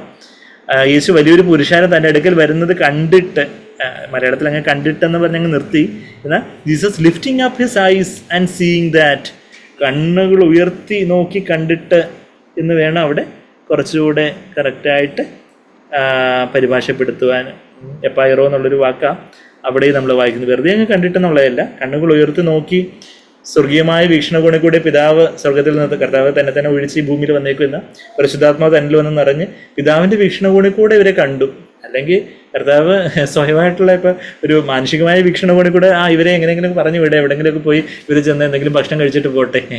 എന്നാൽ സ്വർഗീയമായ വീക്ഷണകോണിൽ കൂടെ കണ്ടപ്പോൾ ഇവരെ പറഞ്ഞു വിട്ട സ്ത്രീകളും കുഞ്ഞുങ്ങളും ഒക്കെ ഉണ്ട്, അവരൊക്കെ തളർന്നു പോകും, അപ്പോൾ അവർക്ക് ഇടുന്ന ആഹാരം കൊടുക്കണം എന്നുള്ളൊരു കാര്യം സ്വർഗീയമായ വീക്ഷണകോണിൽ കൂടെ കണ്ടിട്ട് ഫിലിപ്പോസിനോട് പറയാൻ കാരണം എന്ന് പറഞ്ഞാൽ, വൺ ഓഫ് ദ റീസൺസ്, ഒരു കാരണം എന്ന് പറഞ്ഞാൽ ഇത് ബെത്സൈദയാണ്. ഫിലിപ്പോസിൻ്റെയും അന്ത്രയോസിൻ്റെയൊക്കെ പട്ടണമാണ് ഈ ബെത്സൈദ എന്നൊക്കെ നമ്മളവിടെ യോഹന്നാൻ 1:40 എത്രാമത്തെയാ, യോഹന്നാൻ 1:44 ഫിലിപ്പോസും അന്ത്രയോസും പത്രോസും ഒക്കെ ഈ ബെത്സൈദയിൽ നിന്നായിരുന്നു എന്ന് പറയും. അപ്പം ആ ലോക്കൽ ആയിട്ടുള്ള ആളായിട്ടുള്ള ഫിലിപ്പോസിനോട് ഇവർക്ക് തിന്നുവാൻ നാം എവിടെ നിന്ന് അപ്പം വാങ്ങും എന്നുള്ളൊരു കാര്യം ചോദിക്കുന്ന കാര്യം വായിക്കുന്നത്. അവിടെയും എപ്പായിറോ എന്നുള്ളൊരു വാക്ക്. പിന്നെ സുവിശേഷങ്ങളിൽ എപ്പായിറോ ഉപയോഗിച്ചിരിക്കുന്ന ഒരു പദം നമ്മൾ ഇന്ന് പാട്ട് പാടുന്നതിൻ്റെ കൂട്ടത്തിൽ ഞാൻ ആ വാക്യം ഒന്ന് പറഞ്ഞായിരുന്നു. ലൂക്കോസ് 21-ാം അധ്യായത്തിൽ, അത് നമ്മളിന്ന് പത്രവാർത്തകളുടെ ആ ഒരു സന്ദർഭത്തിൽ കൂടുതൽ ഒരു കൂടുതൽ അവസരോചിതമായിട്ടുള്ളൊരു കാര്യമാണെന്ന് വെച്ചാൽ, പല ദുരന്തങ്ങളെക്കുറിച്ചും പല യുദ്ധങ്ങളും, ഇപ്പം ഇറാനും ഇസ്രായേലും തമ്മിൽ യുദ്ധം എപ്പം തുടങ്ങണമെന്നും പറഞ്ഞ് അവരിയ്ക്കുക. അപ്പോൾ അങ്ങനെയൊക്കെയുള്ള കാര്യങ്ങൾ കേൾക്കുമ്പോൾ ലൂക്കോസ് 21:28 ഈ എപ്പായിറോ എന്നുള്ളൊരു കാര്യം കർത്താവ് പറയുന്നുണ്ട്. നമ്മുടെ പാടിയ പാട്ടിലെ സഭ തല ഉയർത്തി നോക്കുന്നതിനെ കുറിച്ചൊക്കെയുള്ള കാര്യം നമ്മളിപ്പം പാടി. അപ്പോൾ എന്താ അവിടെ പറയുന്നതെന്ന് വെച്ചാൽ, 25-ാമത്തെ വാക്യത്തിൽ സൂര്യനിലും ചന്ദ്രനിലും നക്ഷത്രങ്ങളിലും ലക്ഷ്യങ്ങൾ ഉണ്ടാകും, സയൻസ് ഉണ്ടാകും, കടലിൻ്റെയും ഓളത്തിൻ്റെയും മുഴക്കം നിമിത്തം ഭൂമിയിലെ ജാതികൾക്ക് നിരാശയോടുകൂടി പരിഭ്രമം ഉണ്ടാകും. പല ആളുകൾ പേടിച്ച് തന്നെ അങ്ങ് ഫെയിൻറ്റ് ചെയ്ത് പോകുന്ന രീതിയിലുള്ള ആകാശത്തിൻ്റെ ശക്തികൾ ഇളകി പോകുന്നതിനാൽ ഭൂലോകത്തിന് എന്ത് ഭവിക്കാൻ പോകുന്നു എന്ന് പേടിച്ച് നോക്കി പാർത്തുകൊണ്ട് മനുഷ്യർ നിർജീവരായും ആകും. എന്നിട്ട് 27-ാമത്തെ വാക്യം, അപ്പോൾ മനുഷ്യപുത്രൻ ശക്തിയോടും മഹാതേജസ്സോടും കൂടി മേഘത്തിൽ വരുന്നത് അവർ കാണും. ഇത് സംഭവിച്ചു തുടങ്ങുമ്പോൾ ഇങ്ങനെയൊക്കെയുള്ള പല പ്രകൃതിയിലുള്ള പല സംഭവങ്ങൾ, roaring of the sea and the waves എന്നൊക്കെയാണ് ഇംഗ്ലീഷിൽ എഴുതിയിരിക്കുന്നത്. അത് കടലിൻ്റെയും ഓളത്തിൻ്റെയും മുഴക്കം നിമിത്തം ഉള്ള കാര്യങ്ങൾ, ഇങ്ങനെയൊക്കെയുള്ള കാര്യങ്ങൾ സംഭവിച്ചു തുടങ്ങുമ്പോൾ, അങ്ങനെയുള്ള സംഭവങ്ങൾ നമ്മൾ സുനാമിയിലൊക്കെ അതുപോലുള്ള കാര്യങ്ങളൊക്കെ കണ്ടതാണ്. അതുപോലുള്ള കാര്യങ്ങളൊക്കെ പണ്ട് ഒന്നും അങ്ങനെയുള്ള കാര്യങ്ങളൊന്നും കേൾക്കാത്ത പല കാര്യങ്ങളൊക്കെ വളരെ ഫ്രീക്വൻ്റ് ആയിട്ട് ഈ അവന്ത്യകാലത്ത് സംഭവിക്കുമ്പോൾ, ഇത് സംഭവിച്ചു തുടങ്ങുമ്പോൾ നിങ്ങളുടെ വീണ്ടെടുപ്പ് അടുത്തിരിക്കുന്നു. ലൂക്കോസ് 21:28 നിങ്ങളുടെ വീണ്ടെടുപ്പ് അടുത്ത് വരുന്നത് കൊണ്ട് നിവർന്ന് സ്ട്രെയിറ്റൻ അപ്പ്, അതായത് കൂനിയിരിക്കേണ്ട, നിവർന്നാലേ തല അതുപോലെ നന്നായിട്ട് അതുപോലെ സ്വർഗീയമായ വീക്ഷണക്കൂടെ കാണണമെങ്കിൽ നിവർന്ന് നമ്മളുടെ ആത്മീയമായ നട്ടലൊക്കെ ഒന്ന് കർത്താവിന് വേണ്ടി ഒരു സ്റ്റാൻഡൊക്കെ എടുത്ത് ഒരു നിവർന്ന് സ്പിരിച്വൽ സ്പൈനൊക്കെ ഒന്ന് സ്ട്രെയിറ്റ് ആയിട്ട് വെച്ച്, ബാക്കിയുള്ള ആരും കാണണ്ട, ഞാൻ കർത്താവിൻ്റെ മകനാന്ന് ആരും കാണണ്ടെന്ന് പറഞ്ഞ് കുനിഞ്ഞിരിക്കാനല്ലേ, കുറച്ച് നിവർന്ന് ഞാൻ എൻ്റെ കർത്താവിൻ്റെ മകളാണ്, ഞാൻ എൻ്റെ യേശുവിൻ്റെ ഫോളോവറാണ് എന്നുള്ളവരും കാണട്ടെ, നിവർന്ന് തല പൊക്കുവിൻ, ലിഫ്റ്റ് അപ്പ് യുവർ ഹെഡ്സ് എന്നുള്ളൊരു കാര്യം നമ്മളവിടെ എപ്പായിറോ എന്നുള്ള അതേ വാക്ക് തന്നെ അവിടെ വായിക്കുന്നത്. അപ്പം യേശു കർത്താവ് യോഹന്നാൻ 6:5 യോഹന്നാൻ 17:1 ഒക്കെ കർത്താവ് തല ഉയർത്തി സ്വർഗത്തിലേക്ക് നോക്കിയതായിട്ട് നമ്മൾ കാണുന്നു. നമ്മളോട് കൽപ്പിക്കുന്ന 2 വാക്യങ്ങൾ അവിടെ ലൂക്കോസ് 21:28 യോഹന്നാൻ 4:35 ഒക്കെ നമ്മളോടും കർത്താവ് പറയുന്ന തല ഉയർത്തി നോക്കുവാനാണ്. അങ്ങനെ ആ സ്വർഗത്തിലേക്കുള്ള ഒരു സ്വർഗീയ വീക്ഷണകോണിൽ കൂടെ കാര്യങ്ങളെ കാണും. ഇവിടെ കയറി വരുവിൻ എന്ന് യോഹന്നാൻ ഒരു ശബ്ദം കേട്ടതായിട്ട് നമ്മൾ വെളിപ്പാട് 4-ാം അധ്യായത്തിൻ്റെ 1-ാമത്തെ വാക്യത്തിൽ നമ്മൾ വായിക്കുന്നുണ്ട്. അപ്പം അത് കഴിഞ്ഞിട്ട് പിന്നെ നാഴിക വന്നിരിക്കുന്നു പിതാവേ എന്നുള്ള കാര്യങ്ങളിലേക്ക് നമുക്കിപ്പോൾ പോകാൻ സമയമില്ല. നമുക്ക് അടുത്ത ആഴ്ച ദിവസമാഴ്ച നമുക്ക് ആ പ്രാർത്ഥനയിലേക്ക് നമുക്ക് പോകാം. എന്നാൽ നമ്മളിന്ന് എന്തൊക്കെയാണ് കേട്ടത്? ആ പരിശുദ്ധാത്മാവ് പാരാക്ലിറ്റാസ് ആയിട്ട്, സഹായകനായിട്ട്, ആശ്വാസകനായിട്ട് കർത്താവ് പരിശുദ്ധാത്മാവിനെ നമുക്ക് അയച്ചിരിക്കുന്ന കാര്യമൊക്കെ നമ്മൾ കേട്ടു. പിന്നെന്താ, നമുക്ക് കർത്താവിനെ ചോദ്യം ചെയ്യാൻ തക്കവണ്ണം പരിശുദ്ധാത്മ നമ്മളിലൊന്ന് നിറയുമ്പം ദൈവത്തെ ചോദ്യം ചെയ്യുന്ന മനോഭാവമല്ല നമ്മളിന്ന് പോവും. മറിച്ച് ദൈവം അറിയാതെ അനുവദിക്കാതെ ഒന്നും സംഭവിച്ചില്ല. ശരിയാണ്, സാത്താന്യ ശക്തികളും അന്ധകാരത്തിൻ്റെ ശക്തികളും ഒക്കെ ഒത്തിരി കോലാഹലങ്ങളും കാര്യങ്ങളും ഒക്കെ ഉണ്ടാക്കുന്നു. യോബിൻ്റെ സമയത്ത് സ്വർഗത്തിൽ നിന്ന് തീ കൊണ്ടുവരാൻ തന്നെ സാത്താന് സാധിച്ചതായിട്ടുള്ള കാര്യമൊക്കെ നമുക്ക് മനസ്സിലാവും. അപ്പം പല പ്രശ്നങ്ങളുമൊക്കെ സാത്താൻ പല കാര്യങ്ങളും ഒക്കെ ചെയ്യുന്നു എന്നുള്ള കാര്യമുണ്ട്. എന്നാൽ ദൈവത്തിന് അറിവോ അനുവാദവും ഇല്ലാതെ ആർക്കും ഒരു അന്ധകാര ശക്തിക്ക് ഒന്നും ചെയ്യാൻ സാധിക്കുകയില്ല. അപ്പം ദൈവം അറിയാതെ അനുവദിക്കാതെ ഒന്നും സംഭവിച്ചിട്ടില്ല. ദൈവത്തെ നമുക്ക് ചോദ്യം ചെയ്യാനൊന്നുമില്ല. കളിമണ്ണിനോട് കൊശവനോട് എന്ത് ചോദിക്കാനാണെന്ന് റോമർ 9-ാം അധ്യായത്തിലൊക്കെ നമ്മൾ വായിക്കുന്നത് പോലെ. അപ്പം ദൈവം പാരാക്ലിറ്റാസ് ആണ്, ആശ്വാസകനാണെന്നുള്ള കാര്യമൊക്കെ നമ്മൾ കണ്ടു. നമുക്ക് ദൈവത്തെ ചോദ്യം ചെയ്യേണ്ട കാര്യമില്ല, ചോദ്യം ചെയ്യാനൊന്നുമില്ല. പരിശുദ്ധാത്മ നമ്മൾ നിറയുമ്പോൾ നമുക്ക് നമ്മളുടെ എല്ലാ ചോദ്യചിഹ്നങ്ങളുടെ ഉത്തരം കർത്താവ് തന്നെയാണെന്നുള്ള കാര്യം നമുക്ക് മനസ്സിലാവും. പിന്നെ നമ്മൾ വായിച്ച കർത്താവിലുള്ള ഒരു സമാധാനത്തെക്കുറിച്ച് നമ്മൾ വായിച്ചു. ബാക്കി എന്തെല്ലാം പാലം കുലുങ്ങിയാലും കിളം കുലുങ്ങിയില്ലെന്ന് പറയുന്ന പോലെ എന്തെല്ലാം ലോകത്തിൽ എന്തെല്ലാം കാര്യങ്ങളൊക്കെ നടക്കുമ്പോഴും നമ്മളവിടെ നമ്മുടെ ഭാരങ്ങളെയും നെഗറ്റീവായിട്ടുള്ള ചിന്തകളെയും ആകുല ചിന്തകളെയും എല്ലാം നമ്മൾ ദൈവത്തിൻ്റെ മേലേക്ക് അങ്ങ് ഇട്ട് നമ്മെ തന്നെ അങ്ങ് താഴ്ത്തി ഏൽപ്പിക്കുമ്പോൾ പരിശുദ്ധാത്മാവ് സകല ബുദ്ധിയും കവിയുന്ന സ്വർഗീയ സമാധാനത്താൽ നമ്മൾ നിറയ്ക്കും. അവിടെ ധൈര്യപ്പെട്ടിരിക്കാൻ കർത്താവിൻ്റെ ശബ്ദം നമ്മളോട് പറയുന്നേ. അത് സുവിശേഷങ്ങളിലും അപ്പോസ്തലപ്രവൃത്തികളിലും കൂടെ 8 പ്രാവശ്യം ആ കർത്താവിൻ്റെ ആ ശബ്ദമൊക്കെ നമ്മൾ വായിച്ചു. പിന്നെ നമ്മളിപ്പം സ്വർഗത്തിലേക്ക് കണ്ണുയർത്തുന്ന ഒരു കാര്യം നമ്മൾ കണ്ടു. നമ്മുടെ പ്രാർത്ഥനയിൽ എപ്പോഴും ആ ഒരു അറയിൽ അകത്തെ അറയിൽ ബാക്കി ഡിസ്ട്രാക്ഷൻസ് എല്ലാം ഓടിയത് കർത്താവിലേക്ക് നമ്മളെ തന്നെ താഴ്ത്തി പരിശുദ്ധാത്മാവിൻ്റെ പ്രോംപ്റ്റിങ്ങിനെ, പരിശുദ്ധാത്മാവിൻ്റെ പ്രേരണയ്ക്ക് നമ്മളെ തന്നെ ഏൽപ്പിച്ച് ദൈവത്തെങ്കിലേക്ക് നമ്മളുടെ അകക്കണ്ണുകൾ ഉയർത്തിയാണ് നമ്മൾ പ്രാർത്ഥിക്കേണ്ടത്. അത് പബ്ലിക് പ്രെയർ ആയാലും പരസ്യമായിട്ടുള്ള പ്രാർത്ഥനയായാലും രഹസ്യമായിട്ടുള്ള പ്രാർത്ഥനയായാലും ഇന്ന് അത് സ്വർഗത്തെങ്കിലേക്ക് സ്വർഗീയമായ വീക്ഷണകോണിൽ കൂടാണ് നമ്മൾ കാര്യങ്ങളെ കണ്ട് പ്രാർത്ഥിക്കേണ്ടതെന്നുള്ളൊരു കാര്യം കർത്താവിൻ്റെ ഉദാഹരണത്തിൽ നമ്മൾ കണ്ടു. കർത്താവ് തന്നെ ആ ഒരു എപ്പായിറോ കണ്ണുയർത്തി തല ഉയർത്തി കർത്താവ് സ്വർഗീയ വീക്ഷണകോണിൽ കൂടെ എല്ലാ കാര്യങ്ങളും കണ്ടു. നമ്മളോടും കർത്താവ് കൊയ്ത്ത് വളരെ ആയിരിക്കുന്നു എന്നുള്ള കാര്യം, മറ്റ് മനുഷ്യരുടെ നീടിനെ കുറിച്ചുള്ള കാര്യത്തിലും നമ്മൾ സ്വർഗീയമായൊരു വീക്ഷണകോണം ഉണ്ടായിരിക്കണം എന്നുള്ളൊരു കാര്യം നമ്മൾ കണ്ടു. പിന്നെന്താ, ബാക്കി പ്രകൃതിയിലുള്ള പല ദുരന്തങ്ങളും പ്രശ്നങ്ങളും ഒക്കെ വരുമ്പോൾ നമ്മളുടെ വീണ്ടെടുപ്പ് നാളെ അടുത്തിരിക്കുന്നു എന്നുള്ളൊരു കാര്യം മനസ്സിലാക്കി കാര്യങ്ങളെല്ലാം തല ഉയർത്തി കർത്താവിനായിട്ട് സ്ട്രെയിറ്റൻ അപ്പ് ചെയ്ത് കർത്താവിൻ്റെ നമ്മുടെ സ്പിരിച്വൽ സ്പൈൻ, ആത്മീയ നട്ടലൊക്കെ ഒന്നുകൂടെയൊക്കെ ഒന്ന് കർത്താവിനായിട്ട് എല്ലാത്തിലും ഒരു ഫേമായിട്ടുള്ളൊരു സ്റ്റാൻഡ് എടുത്ത് ചില കാര്യങ്ങളോട് ചിലരോട് നോ പറയേണ്ടടുത്ത് നോ പറഞ്ഞ് ചില കാര്യങ്ങൾക്ക് കർത്താവിന് വേണ്ടി ഒരു സ്റ്റാൻഡ് എടുത്ത് നമ്മളൊരു തല ഉയർത്തി സ്വർഗീയമായ വീക്ഷണകോണിൽ കൂടെ കാര്യങ്ങളെ കാണണം എന്നുള്ളൊരു കാര്യമൊക്കെയാണ് നമ്മൾ കണ്ടത്. അപ്പം ദൈവം തന്നെ നമ്മളെ തുടർന്ന് സഹായിക്കട്ടെ. ആ ഒരു പിന്നെ നമുക്ക് ആ മഹാപുരോഹിത പ്രാർത്ഥനയുടെ ഓരോ വരികളൊക്കെ നമുക്ക് തുടർന്ന് ദൈവം സഹായിച്ച് അടുത്ത വരുന്ന ആഴ്ചകളിലൊക്കെ കാണാമല്ലോ. കാഹളം കാതുകളിൽ കീഴിടാറായി, ദൈവദൂതര പൊൻവീണകൾ മീട്ടിടാറായി, യേശുദാൻ അരുളിയ വാഗ്ദത്തം നിറവേറാൻ കാലങ്ങൾ നമ്മെ വിട്ട് പായുകയായി. ഇന്ന് ഭൂമിയിൽ സമാധാനമില്ലാതെ 1-ാമത്തെ സ്റ്റാൻസിൽ നമ്മൾ പാടുന്നതിന് ഇതിന് നിലവിളി പടർന്നു വരുന്ന ധരണിയിൽ ദൈവത്തിൻ്റെ പൈതങ്ങൾക്ക് ആനന്ദം ധരണിയിൽ ക്ലേശിപ്പാൻ ലെവലേശം സാധ്യമല്ല. ബാക്കി ക്ലേശങ്ങളും കഷ്ടങ്ങളും ഒക്കെ ഉണ്ട്. എന്നാൽ അതിൻ്റെ എല്ലാം നടുവിൽ കർത്താവിൻ്റെ സമാധാനത്തോടെ സന്തോഷത്തോടെ ആയിരിക്കാൻ കർത്താവ് നമ്മളെ സഹായിക്കും. കർത്താവ് നമ്മൾ സ്വർഗീയ വീക്ഷണകൂടെ കൂടെ കാര്യങ്ങളെ കാണുവാനും സമാധാനത്തോടെ സന്തോഷത്തോടെ സ്വസ്ഥതയോടെ ആയിരിക്കാൻ ആണ് കർത്താവ് നമ്മളെക്കുറിച്ച് ആഗ്രഹിക്കുന്നത്. അത് അങ്ങനെ ആകുമ്പോൾ നമുക്കും മറ്റുള്ളവരോട് ഈ സുവിശേഷം പാടുവാൻ പറ്റും, നവഗാനം പാടുവാൻ പറ്റും എന്നൊക്കെയാണ് 3-ാമത്തെ സ്റ്റാൻസിൽ നമ്മൾ പാടുന്നത്. ബാക്കിയുള്ളവരോട് മനം തിരിയുവാൻ പറയാനൊക്കും. എരിഹോയുടെ മതിലുകൾ തകർത്തിടുവാനായിട്ട് ആ ഒരു കാഹളം മുഴക്കിടാം, സ്തുതിയുടെ കാഹളം മുഴക്കിടാം ദൈവജനമേ. നമുക്ക് ആ ഒരു കർത്താവ് ഈ ഭൂമിയിൽ സ്വർഗത്തിലേക്ക് കണ്ണുകൾ ഉയർത്തി പ്രാർത്ഥിച്ചതുപോലെ നമ്മളുടെ ജീവിതവും ആ ഒരു കർത്താവിൻ്റെ വരവിൻ്റെ നാളടുത്തു എന്നുള്ളൊരു കാര്യം തിരിച്ചറിഞ്ഞ് നമ്മൾ നിവർന്ന് തലപൊക്കി നമ്മളുടെ വീണ്ടെടുപ്പ് അടുത്തിരിക്കുന്നു, കർത്താവ് വരുവാൻ അടുത്തിരിക്കുന്നു. ആ ഒരു ഉണർവോടെ ഒരുക്കത്തോടെ ഇനി അധികം സമയങ്ങളൊന്നുമില്ല കർത്താവിൻ്റെ വരവിനായിട്ട്. കർത്താവെ നല്ല മനസ്സാക്ഷിയോടെ എല്ലാ കാര്യങ്ങളും സെറ്ററേറ്റ് ചെയ്ത് ഒരുക്കത്തോടെ എപ്പോഴും ആയിരിക്കാൻ കർത്താവെ അവിടുന്ന് സഹായിക്കണമേ. ഈ ഭൂമിയിലുള്ള കാര്യങ്ങൾക്കായിട്ടുള്ള ഒരു നെട്ടോട്ടമല്ല, ഭൂമിയിലെ കാര്യങ്ങൾ വേണമല്ല, അതിൻ്റെ ഉത്തരവാദിത്തങ്ങളും കാര്യങ്ങളും എല്ലാം നമ്മൾ ചെയ്യുന്നു. എന്നാൽ അതിലൊന്നും നമ്മുടെ ഹൃദയം പെട്ടുപോകാതെ കർത്താവിലേക്ക് നോക്കി അവിടെ കർത്താവിലുള്ള വലിയ സമാധാനത്തിൻ്റെ നിറവിൽ, സന്തോഷത്തിൻ്റെ നിറവിൽ, ആ വലിയ പ്രത്യാശയോടെ കർത്താവിനെ വരവേൽക്കുവാനുള്ള ഒരു വലിയ ആവേശത്തോടെ സന്തോഷത്തോടെ നമുക്ക് പാടാം. കാതുകളിൽ ദൈവദൂത പൊൻവീണകൾ മീട്ടിടാറായി, ദൈവദൂത പൊൻവീണകൾ മീട്ടിടാറായി. യേശുദാനരുളിയ വാഗ്ദത്തം നിറവേറാൻ കാലങ്ങൾ നമ്മെ വിട്ടു പായുകയായി.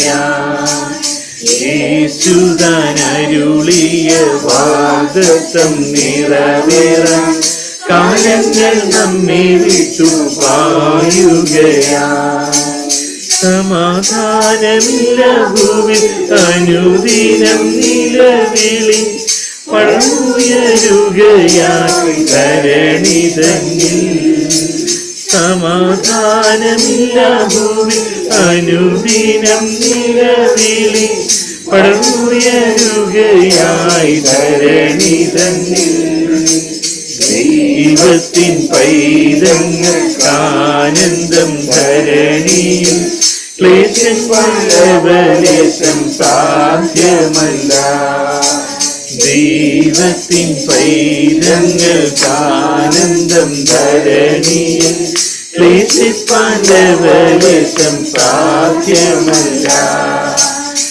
ആഹളം കാതുകളിൽ കേട്ടിടാറായി, ദൈവദൂത പൊൻവീണകൾ മീട്ടിടാറായി, ദൂത പൊൻവീണകൾ മീട്ടിടാറായി. ജനിച്ചു പ്രവൃത്തി ചെയ്തു മരിച്ചു മൂന്നാം ദിനത്തിൽ, മരണത്തെ ജയിച്ചു ഉയരത്തിൽ പോയി. ജനിച്ചു പ്രവൃത്തി ചെയ്തു മരിച്ചു മൂന്നാം ദിനത്തിൽ, മരണത്തെ ജയിച്ചു ഉയരത്തിൽ പോയി.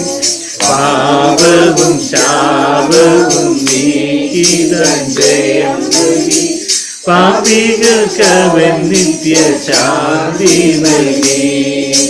പാപവും ശാപവും നീക്കിതൻ ജയം നൽകി, പാപികൾക്കവൻ നിത്യശാന്തി നൽകി. കാഹളം കാതുകളിൽ കേട്ടിടാറായി, ദൈവദൂത പൊൻവീണകൾ മീട്ടിടാറായി, ദൈവദൂത പൊൻവീണകൾ മീട്ടിടാറായി. പാടുവിൻ നവഗാനം അറിയിപ്പിൻ സുവിശേഷം,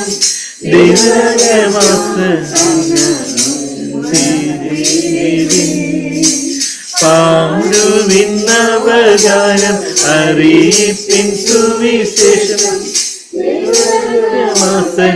മായി മനം തിരിവിൻ. യെരിഹോവിൻ മതിലുകൾ തകർത്തിടാനുണരുവിൻ, കാഹളം മുഴക്കിടാം ദൈവജനമേ. യെരിഹോവിൻ മതിലുകൾ തകർത്തിടാനുണരുവിൻ,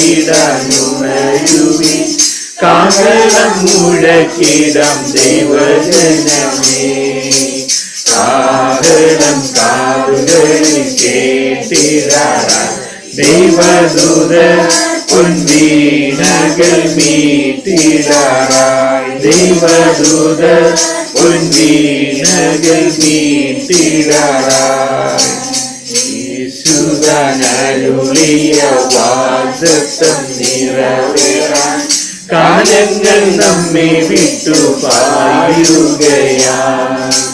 യേശുദാനരുളിയ വാഗ്ദത്തം നിറവേറാൻ കാലങ്ങൾ നമ്മെ വിട്ടു പായുകയായി. കർത്താവിന്റെ സന്നിധിയിൽ ഒരു വെള്ളിയാഴ്ച വൈകിട്ട് കൂടെ നമുക്ക് ഇത്തരണത്തിൽ ഒരു കുടുംബമായിട്ട് പല സ്ഥലങ്ങളിൽ നമുക്ക് ഒരുമിച്ച് കൂടുവാൻ കർത്താവ് നമ്മളെ സഹായിച്ചല്ലോ. കർത്താവ് നമ്മളുടെ ദേശത്തെ കർത്താവിൻ്റെ കരുണയിൽ നമ്മളുടെ യോഗ്യത കൊണ്ടോ നമ്മളുടെ ഒഴിവുകൊണ്ടോ അല്ല, കർത്താവ് അവരുടെ കരുണയിൽ നമ്മുടെ ദേശത്തെ കാത്തു ഓർത്ത് നന്ദി പറയാം. നന്ദിയോടെ കർത്താവിനെ നോക്കാം. പല പ്രയാസങ്ങളിലും ദുരിതങ്ങളിലും ഒക്കെ ആയിരിക്കുന്ന സൗകര്യങ്ങളെയൊക്കെ നമുക്ക് ഓർക്കാം. അവിടുത്തെ വരവിൻ്റെ നാളെ ഏറ്റവും സമീപമായിട്ട് കാഹളം കാതുകളിൽ മുഴങ്ങുവാൻ, നമ്മുടെ കാതിൽ ആ കാഹളം മുഴങ്ങുന്ന ഒരു ഒരു നാളെ ഒരു നാഴിക വരുമല്ലോ. അപ്പോൾ പിന്നെ നമുക്ക് പിന്നീട് തിരിഞ്ഞു നോട്ടവും ഇല്ല. അപ്പം പിന്നെ പോയി ഒരുങ്ങാന്നൊന്നും വിചാരിച്ചിട്ട് കാര്യമില്ല. എന്നാ അന്ന് കണ്ണുമയ്ക്കുന്ന നേരത്തിൽ നമ്മൾ രൂപാന്തരപ്പെട്ട് കർത്താവിലേക്ക് ചേർക്കപ്പെടണം. അന്ന് നമ്മൾ ലജ്ജിച്ചു പോകാൻ ഇടയാകാതെ വണ്ണം കർത്താവിൽ വസിക്കേണ്ടതായിട്ടുണ്ട്. ആ സ്വർഗത്തിലേക്ക് കണ്ണുകൾ ഉയർത്തി പ്രാർത്ഥിച്ച യേശുവിനെ പോലെ നമ്മുടെ ജീവിതത്തിലും സ്വർഗത്തിലേക്ക് കണ്ണുകൾ ഉയർത്തി പ്രാർത്ഥിക്കുവാനും അങ്ങനെ കണ്ണുകൾ ഉയർത്തി പ്രാർത്ഥിച്ചത് കൊണ്ട് കർത്താവിനെ പുരുഷാരത്തെ കാണുമ്പോൾ ബാക്കി ഫിലിപ്പോസും പത്രോസും അന്ത്രോസും കണ്ടതുപോലെയല്ല, പിതാവ് കണ്ടതുപോലെ ആ പുരുഷാരത്തെ കണ്ട് മനസ്സലിയുവാനും കർത്താവിന് സാധിച്ചു. ഇന്നും അനേകം നമ്മുടെ ചുറ്റും കർത്താവിൻ്റെ മന്നയ്ക്കായിട്ട് അവർ വിശന്നായിരിക്കുമ്പോൾ കർത്താവ് കണ്ടതുപോലെ ജനങ്ങളെ കാണുവാൻ അവർ മനസ്സലിവോടെ ആ ഒരു ഭാരത്തോടെ ആ സ്വർഗത്തിലേക്ക് കണ്ണുകൾ ഉയർത്തി പരിശുദ്ധാത്മ നമ്മളെ നിറയ്ക്കട്ടെ. പരിശുദ്ധാത്മാവിൻ്റെ ആ ഒരു ഇവിടെ കയറി വരുന്നുള്ള ആ ഒരു ശബ്ദം കേട്ട് ആ ഒരു വീക്ഷണം കൂടെ കാര്യങ്ങളെ കാണുവാൻ, അങ്ങനെ കഷ്ടങ്ങളുടെ മധ്യത്തിൽ എല്ലാവരും വലിയ സമാധാനത്തോടെ ആയിരിക്കാൻ, വലിയൊരു സ്വസ്ഥതയോടെ സമാധാനത്തോടെ കർത്താവിൻ്റെ മാർവിടത്തിൽ അവർ വലിയ സ്വസ്ഥതയോടെ സമാധാനത്തോടായിരിക്കും. നമ്മളുടെ പ്രാർത്ഥനകൾക്ക് ഉത്തരം പലതും വരാനുള്ളതേ ഉള്ളായിരിക്കും, അതിൻ്റെ ഉത്തരം കിട്ടാനുള്ളതേ ഉള്ളായിരിക്കും. പല തരത്തിലുള്ള പല താമസങ്ങളും പല പ്രശ്നങ്ങളും പല വിധത്തിലുള്ള ചില സങ്കടങ്ങളും ഒറ്റപ്പെടലുകളും ഒക്കെ നമുക്കുണ്ടായിരിക്കും. അതിൻ്റെ എല്ലാം മധ്യത്തിൽ കർത്താവിലേക്ക് നമുക്ക് ഓടിയാണ് ഒരു കൊച്ചുകുഞ്ഞിനെ പോലെ കർത്താവേ അങ്ങ് മാത്രം എനിക്ക് മതി, അങ്ങ് എനിക്ക് ഉണ്ടെങ്കിൽ എനിക്ക് എല്ലാം ഉണ്ട്. കർത്താവേ അങ്ങയിലാണ് എനിക്ക് സമാധാനമുള്ളത്. ലോകത്ത് കഷ്ടമുണ്ട്, എന്നാൽ കർത്താവ് ലോകത്ത് തന്നെ ഇവിടുന്ന് പോകാനല്ലല്ലോ കർത്താവേ, അവിടുന്ന് ആ ലോകത്ത് നിന്ന് വിളിച്ച് വേർതിരിച്ച് അങ്ങയിലായിരിക്കാൻ കർത്താവേ, ആ കഷ്ടങ്ങളുടെ മധ്യത്തിൽ ഒരു സമാധാനത്തിന്റെ നിറവിലായിരിക്കാൻ കർത്താവെ ധൈര്യപ്പെടുമെന്നുള്ള ആ ഒരു അവിടുത്തെ ഇമ്പസ്വരം കേൾപ്പാൻ കർത്താവെ എപ്പോഴും എന്നെ സഹായിക്കണമേ നമുക്ക് പ്രാർത്ഥിക്കാം. ധൈര്യമായിരിക്കുകയും ധൈര്യത്തോടായിരിക്കുന്ന കർത്താവ് ചീക്കറീസ് തർസായോ എന്ന് പറയുന്ന കർത്താവിൻ്റെ ആ ശബ്ദം കേൾപ്പാൻ, കർത്താവിൻ്റെ ശബ്ദം കേട്ടാൽ മതി. നമ്മളുടെ ഹൃദയത്തിൽ വലിയ ധൈര്യവും ഉത്സാഹമൊക്കെ ഉണ്ടാവും. ഇതെല്ലാം സാഹചര്യങ്ങളിലായാലും കർത്താവ് നമുക്ക് ചോദ്യം ചെയ്യേണ്ട കാര്യമില്ല. കർത്താവ് പല പല സാഹചര്യങ്ങളിലൂടെയൊക്കെ നമ്മുടെ ദേശമൊക്കെ കടന്നു പോകുമ്പം നമുക്ക് കർത്താവിനെ ചോദ്യം ചെയ്യാതെ വാങ്ങിപ്പാനം ചെയ്യാനൊക്കെ വന്നു ആ ഒരു തിരുകൃപ കർത്താവ് നമ്മളിൽ പകരും. ആപത്ത് വേളകളിലാവട്ടെ ആനന്ദവേളകളിലാവട്ടെ അകലാത്ത നല്ല സ്നേഹിതന്റെ അടുക്കിലേക്ക് നമുക്ക് വന്നണയാം. കർത്താവേ അങ്ങ് കാര്യങ്ങളെ നോക്കി കണ്ടതുപോലെ അങ്ങ് പിതാവിനെ മഹത്വപ്പെടുത്തുവാനായിട്ട് എപ്പോഴും ഉത്സുകനായിട്ട് എപ്പോഴും ആ ഒരു അഭിനിവേശത്തോടെ ആ ഒരു ആവേശത്തോടായിരുന്ന കർത്താവ്, അതിനായിട്ട് കർത്താവ് പിതാവിനെ മഹത്വപ്പെടുത്തുവാനായിട്ട് എന്നെ മഹത്വപ്പെടുത്തണേ എന്ന് പറഞ്ഞ കർത്താവ് നമുക്ക് അങ്ങനെ തന്നെയും കർത്താവിനെ ഏൽപ്പിച്ചു കൊടുക്കാം. കർത്താവെ അവിടുത്തെ വലിയ സമാധാനത്താൽ സകല ബുദ്ധിയും കവിയുന്ന സമാധാനത്താൽ ആത്മാവിൽ നിറഞ്ഞു കവിയുന്ന സമാധാനത്താൽ ലോകം തരുന്നൊരു സമാധാനമല്ല കർത്താവെ, അങ്ങ് തരുന്ന സമാധാനം തന്നെ ഞങ്ങളിലൊന്ന് നിറയണം. ആ ഒരു വലിയ സ്വസ്ഥത ഞങ്ങളിലൊന്ന് നിറയണം. ആ ഒരു സമർപ്പണത്തോട് നമുക്ക് തന്നെ ഏൽപ്പിക്കാൻ പിതാവേ നന്ദി. കർത്താവെ നന്ദി. അവിടുന്ന് ഞങ്ങളോട് കർത്താവെ ഞങ്ങൾ കേൾപ്പിച്ച വചനങ്ങൾക്കായിട്ടെല്ലാം സ്തോത്രം ചെയ്ത് ഞങ്ങളെ തന്നെയും സമർപ്പിക്കുന്നു. അവിടുത്തെ ആത്മാവിനെ ഞങ്ങളെ ഒരു നിറയ്ക്കണം. വലിയ സമാധാനത്തോടെ സ്വസ്ഥതയോടായിരിക്കാൻ ഞങ്ങളെ സഹായിക്കണം. കർത്താവ് വലിയ കഷ്ടങ്ങളിലായിരിക്കുന്ന കർത്താവെ വയനാട്ടിലെയും വടക്കൻ ജില്ലകളിലെ സൗകര്യങ്ങളെല്ലാം ഓർത്ത് പ്രാർത്ഥിക്കുന്നു. കർത്താവെ അങ്ങനെ അറിയാത്തവർ എത്രയോ പേരുണ്ട് പല കഷ്ടങ്ങളിലുമൊക്കെ. കർത്താവെ സ്വന്തം കുടുംബാംഗങ്ങളെയൊക്കെ അപ്പനെയോ അമ്മയോ കുഞ്ഞുങ്ങളെയോ സൗകര്യങ്ങളെയൊക്കെ നഷ്ടപ്പെട്ടു പോയിട്ടുള്ള ആ ഒരു വേദന എത്ര വലുതാണ് കർത്താവെ. യേശുവേ അവിടുന്ന് അറിയാതെ അനുവദിക്കാതെ ഒന്നും സംഭവിച്ചിട്ടില്ല കർത്താവെ. എല്ലാം അവിടുത്തെ കൺട്രോളിലാണ്, അവിടുത്തെ ജ്ഞാനത്തിൽ അവിടുന്ന് അനുവദിച്ചു കർത്താവെ. ആ പ്രിയപ്പെട്ടവർക്ക് അവിടുത്തെ ആശ്വാസം കൊടുക്കണം.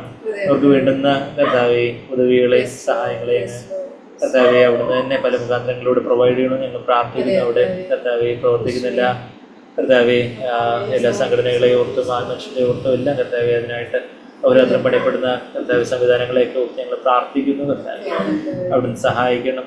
കർത്താവ് ദേശത്തോട് കരുണ തോന്നണം. കർത്താവെ ആ പ്രിയപ്പെട്ടവരും മരണപ്പെട്ടവരുടെ വേദനയിലുള്ളവരെയൊക്കെ കർത്താവെ അങ്ങ് അവിടുത്തെ ഒരു ആശ്വാസം കർത്താവെ ധൈര്യപ്പെടുമെന്നുള്ള ആ ഒരു ശബ്ദം അവരും കേൾക്കാൻ തക്കവണ്ണം ഞങ്ങൾ ആഗ്രഹിക്കുന്നു. കർത്താവെ അതിനുള്ള മുഖാന്തരങ്ങളെ കർത്താവ് അവിടുത്തെ ശബ്ദത്തെ കേൾപ്പാനുള്ള മുഖാന്തരങ്ങളെ അവിടുന്ന് ഒരുക്കണമെന്ന് പ്രാർത്ഥിക്കുന്നു. കർത്താവ് ഇങ്ങനെ അവിടുത്തെ ആശ്വാസത്തിലേക്ക് കടന്നു വരുവാൻ കർത്താവ് ഇടയാക്കണമെന്ന് പ്രാർത്ഥിക്കുന്നു. കർത്താവെ ഞങ്ങള് നിത്യതയിലെ കർത്താവെ സ്വർഗത്തിലെത്തുമ്പോൾ അവിടുത്തെ വരവെങ്കിൽ അവിടുന്ന് എന്തുകൊണ്ട് കാര്യങ്ങളൊക്കെ അനുവദിച്ചു എന്നുള്ള കാര്യം അന്നേ ഞങ്ങൾക്ക് ആ കാര്യങ്ങൾക്ക് പൂർണ്ണമായിട്ടുള്ളൊരു വ്യക്തത ഉണ്ടാവുകയുള്ളൂ. ഇന്ന് പല ദുരന്തങ്ങളും അപകടങ്ങളും പ്രശ്നങ്ങളും ഒക്കെ നടക്കുമ്പോൾ കർത്താവ് ഞങ്ങളുടെ ബുദ്ധിക്ക് അതീതമായിട്ടുള്ള കാര്യങ്ങളാണ്. ഞങ്ങൾ അങ്ങയിൽ ആശ്രയിക്കുന്നു, അങ്ങയിൽ ചാരുന്നു. അവിടുത്തെ മറുപടത്തിലുള്ള സമാധാനത്തോടെ സ്വസ്ഥതയോടെ ആയിരിക്കാൻ ഞങ്ങളെ സഹായിക്കണം. കർത്താവെ അനേകർക്ക് വേണ്ടി പ്രാർത്ഥിപ്പാനും ഇടവിൽ നിൽപ്പാനും ഞങ്ങളെ സഹായിക്കണം. കർത്താവെ അവിടുത്തെ സദ്വർത്തമാനം കേട്ട് സമാധാനത്തിലേക്ക് വരുവാൻ ഇടയാക്കണമെന്ന് ഞങ്ങൾ പ്രാർത്ഥിക്കുന്നു. ഞങ്ങളുടെ ദേശത്തുള്ളവരെയോർത്തും പ്രത്യേകമായിട്ട് ഞങ്ങൾ പ്രാർത്ഥിക്കും. കർത്താവെ ഞങ്ങളുടെ മാനസാന്തരത്തിലേക്ക് വരുവാൻ കർത്താവെ മനുഷ്യൻ്റെ അഹങ്കാരവും രാഷ്ട്രീയവും എല്ലാം മാറി കർത്താവ് മനുഷ്യൻ എത്ര നിമിഷ നേരത്തേക്കുള്ളവനാണെന്നുള്ള കാര്യം മനസ്സിലാക്കി കർത്താവെ ജനങ്ങൾ അങ്ങനെയൊക്കെ തിരിയുവാൻ ഇടയാക്കണമെന്ന് ഞങ്ങൾ പ്രാർത്ഥിക്കും. കർത്താവെ വലിയ കാര്യങ്ങൾ ചെയ്യണമെന്ന് പ്രാർത്ഥിക്കും. കർത്താവ് ദേശത്തോട് കരുണ തോന്നണമെന്ന് പ്രാർത്ഥിക്കുന്നതിൻ്റെ ജനം കർത്താവെ ദൈവത്തിൻ്റെ ജനം തങ്ങളെ തന്നെ താഴ്ത്തി പ്രാർത്ഥിച്ചാൽ അവിടുന്ന് ദേശത്തെ സൗഖ്യമാക്കുന്ന അവിടുത്തെ വചനം ഉണ്ടല്ലോ. ഞങ്ങൾ മനസ്സാന്തരപ്പെട്ട് ഞങ്ങളെ തന്നെ താഴ്ത്തി അവിടുത്തെ മുഖം അന്വേഷിക്കുന്നതുണ്ടായി. അവിടുത്തെ ദേശത്തോട് കരുണ തോന്നണമെന്ന് ഞങ്ങൾ പ്രാർത്ഥിക്കുന്നു. വയനാടിനോട്ട് സ്പെഷ്യലി പ്രാർത്ഥിക്കുന്നു. ബാക്കി കോഴിക്കോട് കർത്താവെ തൃശ്ശൂർ ജില്ലകൾ, എറണാകുളം ആ ജില്ലകളെല്ലാം ഒട്ടും പ്രാർത്ഥിക്കുന്നതുണ്ടായി. അവിടെയുള്ള പേരുടെ പ്രത്യേകം പ്രാർത്ഥിക്കുന്നു. അവിടുത്തെ സംരക്ഷണത്തോടെ അയപ്പാൻ കർത്താവെ അവിടെയും ഇവിടെയെല്ലാം ഞങ്ങളെ ഒത്തിരി സഹായിക്കണം. കർത്താവെ മഴയെ നിയന്ത്രിക്കണമെന്ന് പ്രാർത്ഥിക്കുന്നു. കർത്താവെ അവിടുന്ന് കരുണ തോന്നുന്നത് ആവശ്യത്തിന് മാത്രമുള്ള മഴ മതി. കർത്താവെ അവിടുന്ന് തന്നെ കാര്യങ്ങളെ നിയന്ത്രിക്കണമെന്ന് ഞങ്ങൾ പ്രാർത്ഥിക്കുന്നു. ഞങ്ങളെ തന്നെ സമർപ്പിച്ച് പ്രാർത്ഥിക്കുന്നു.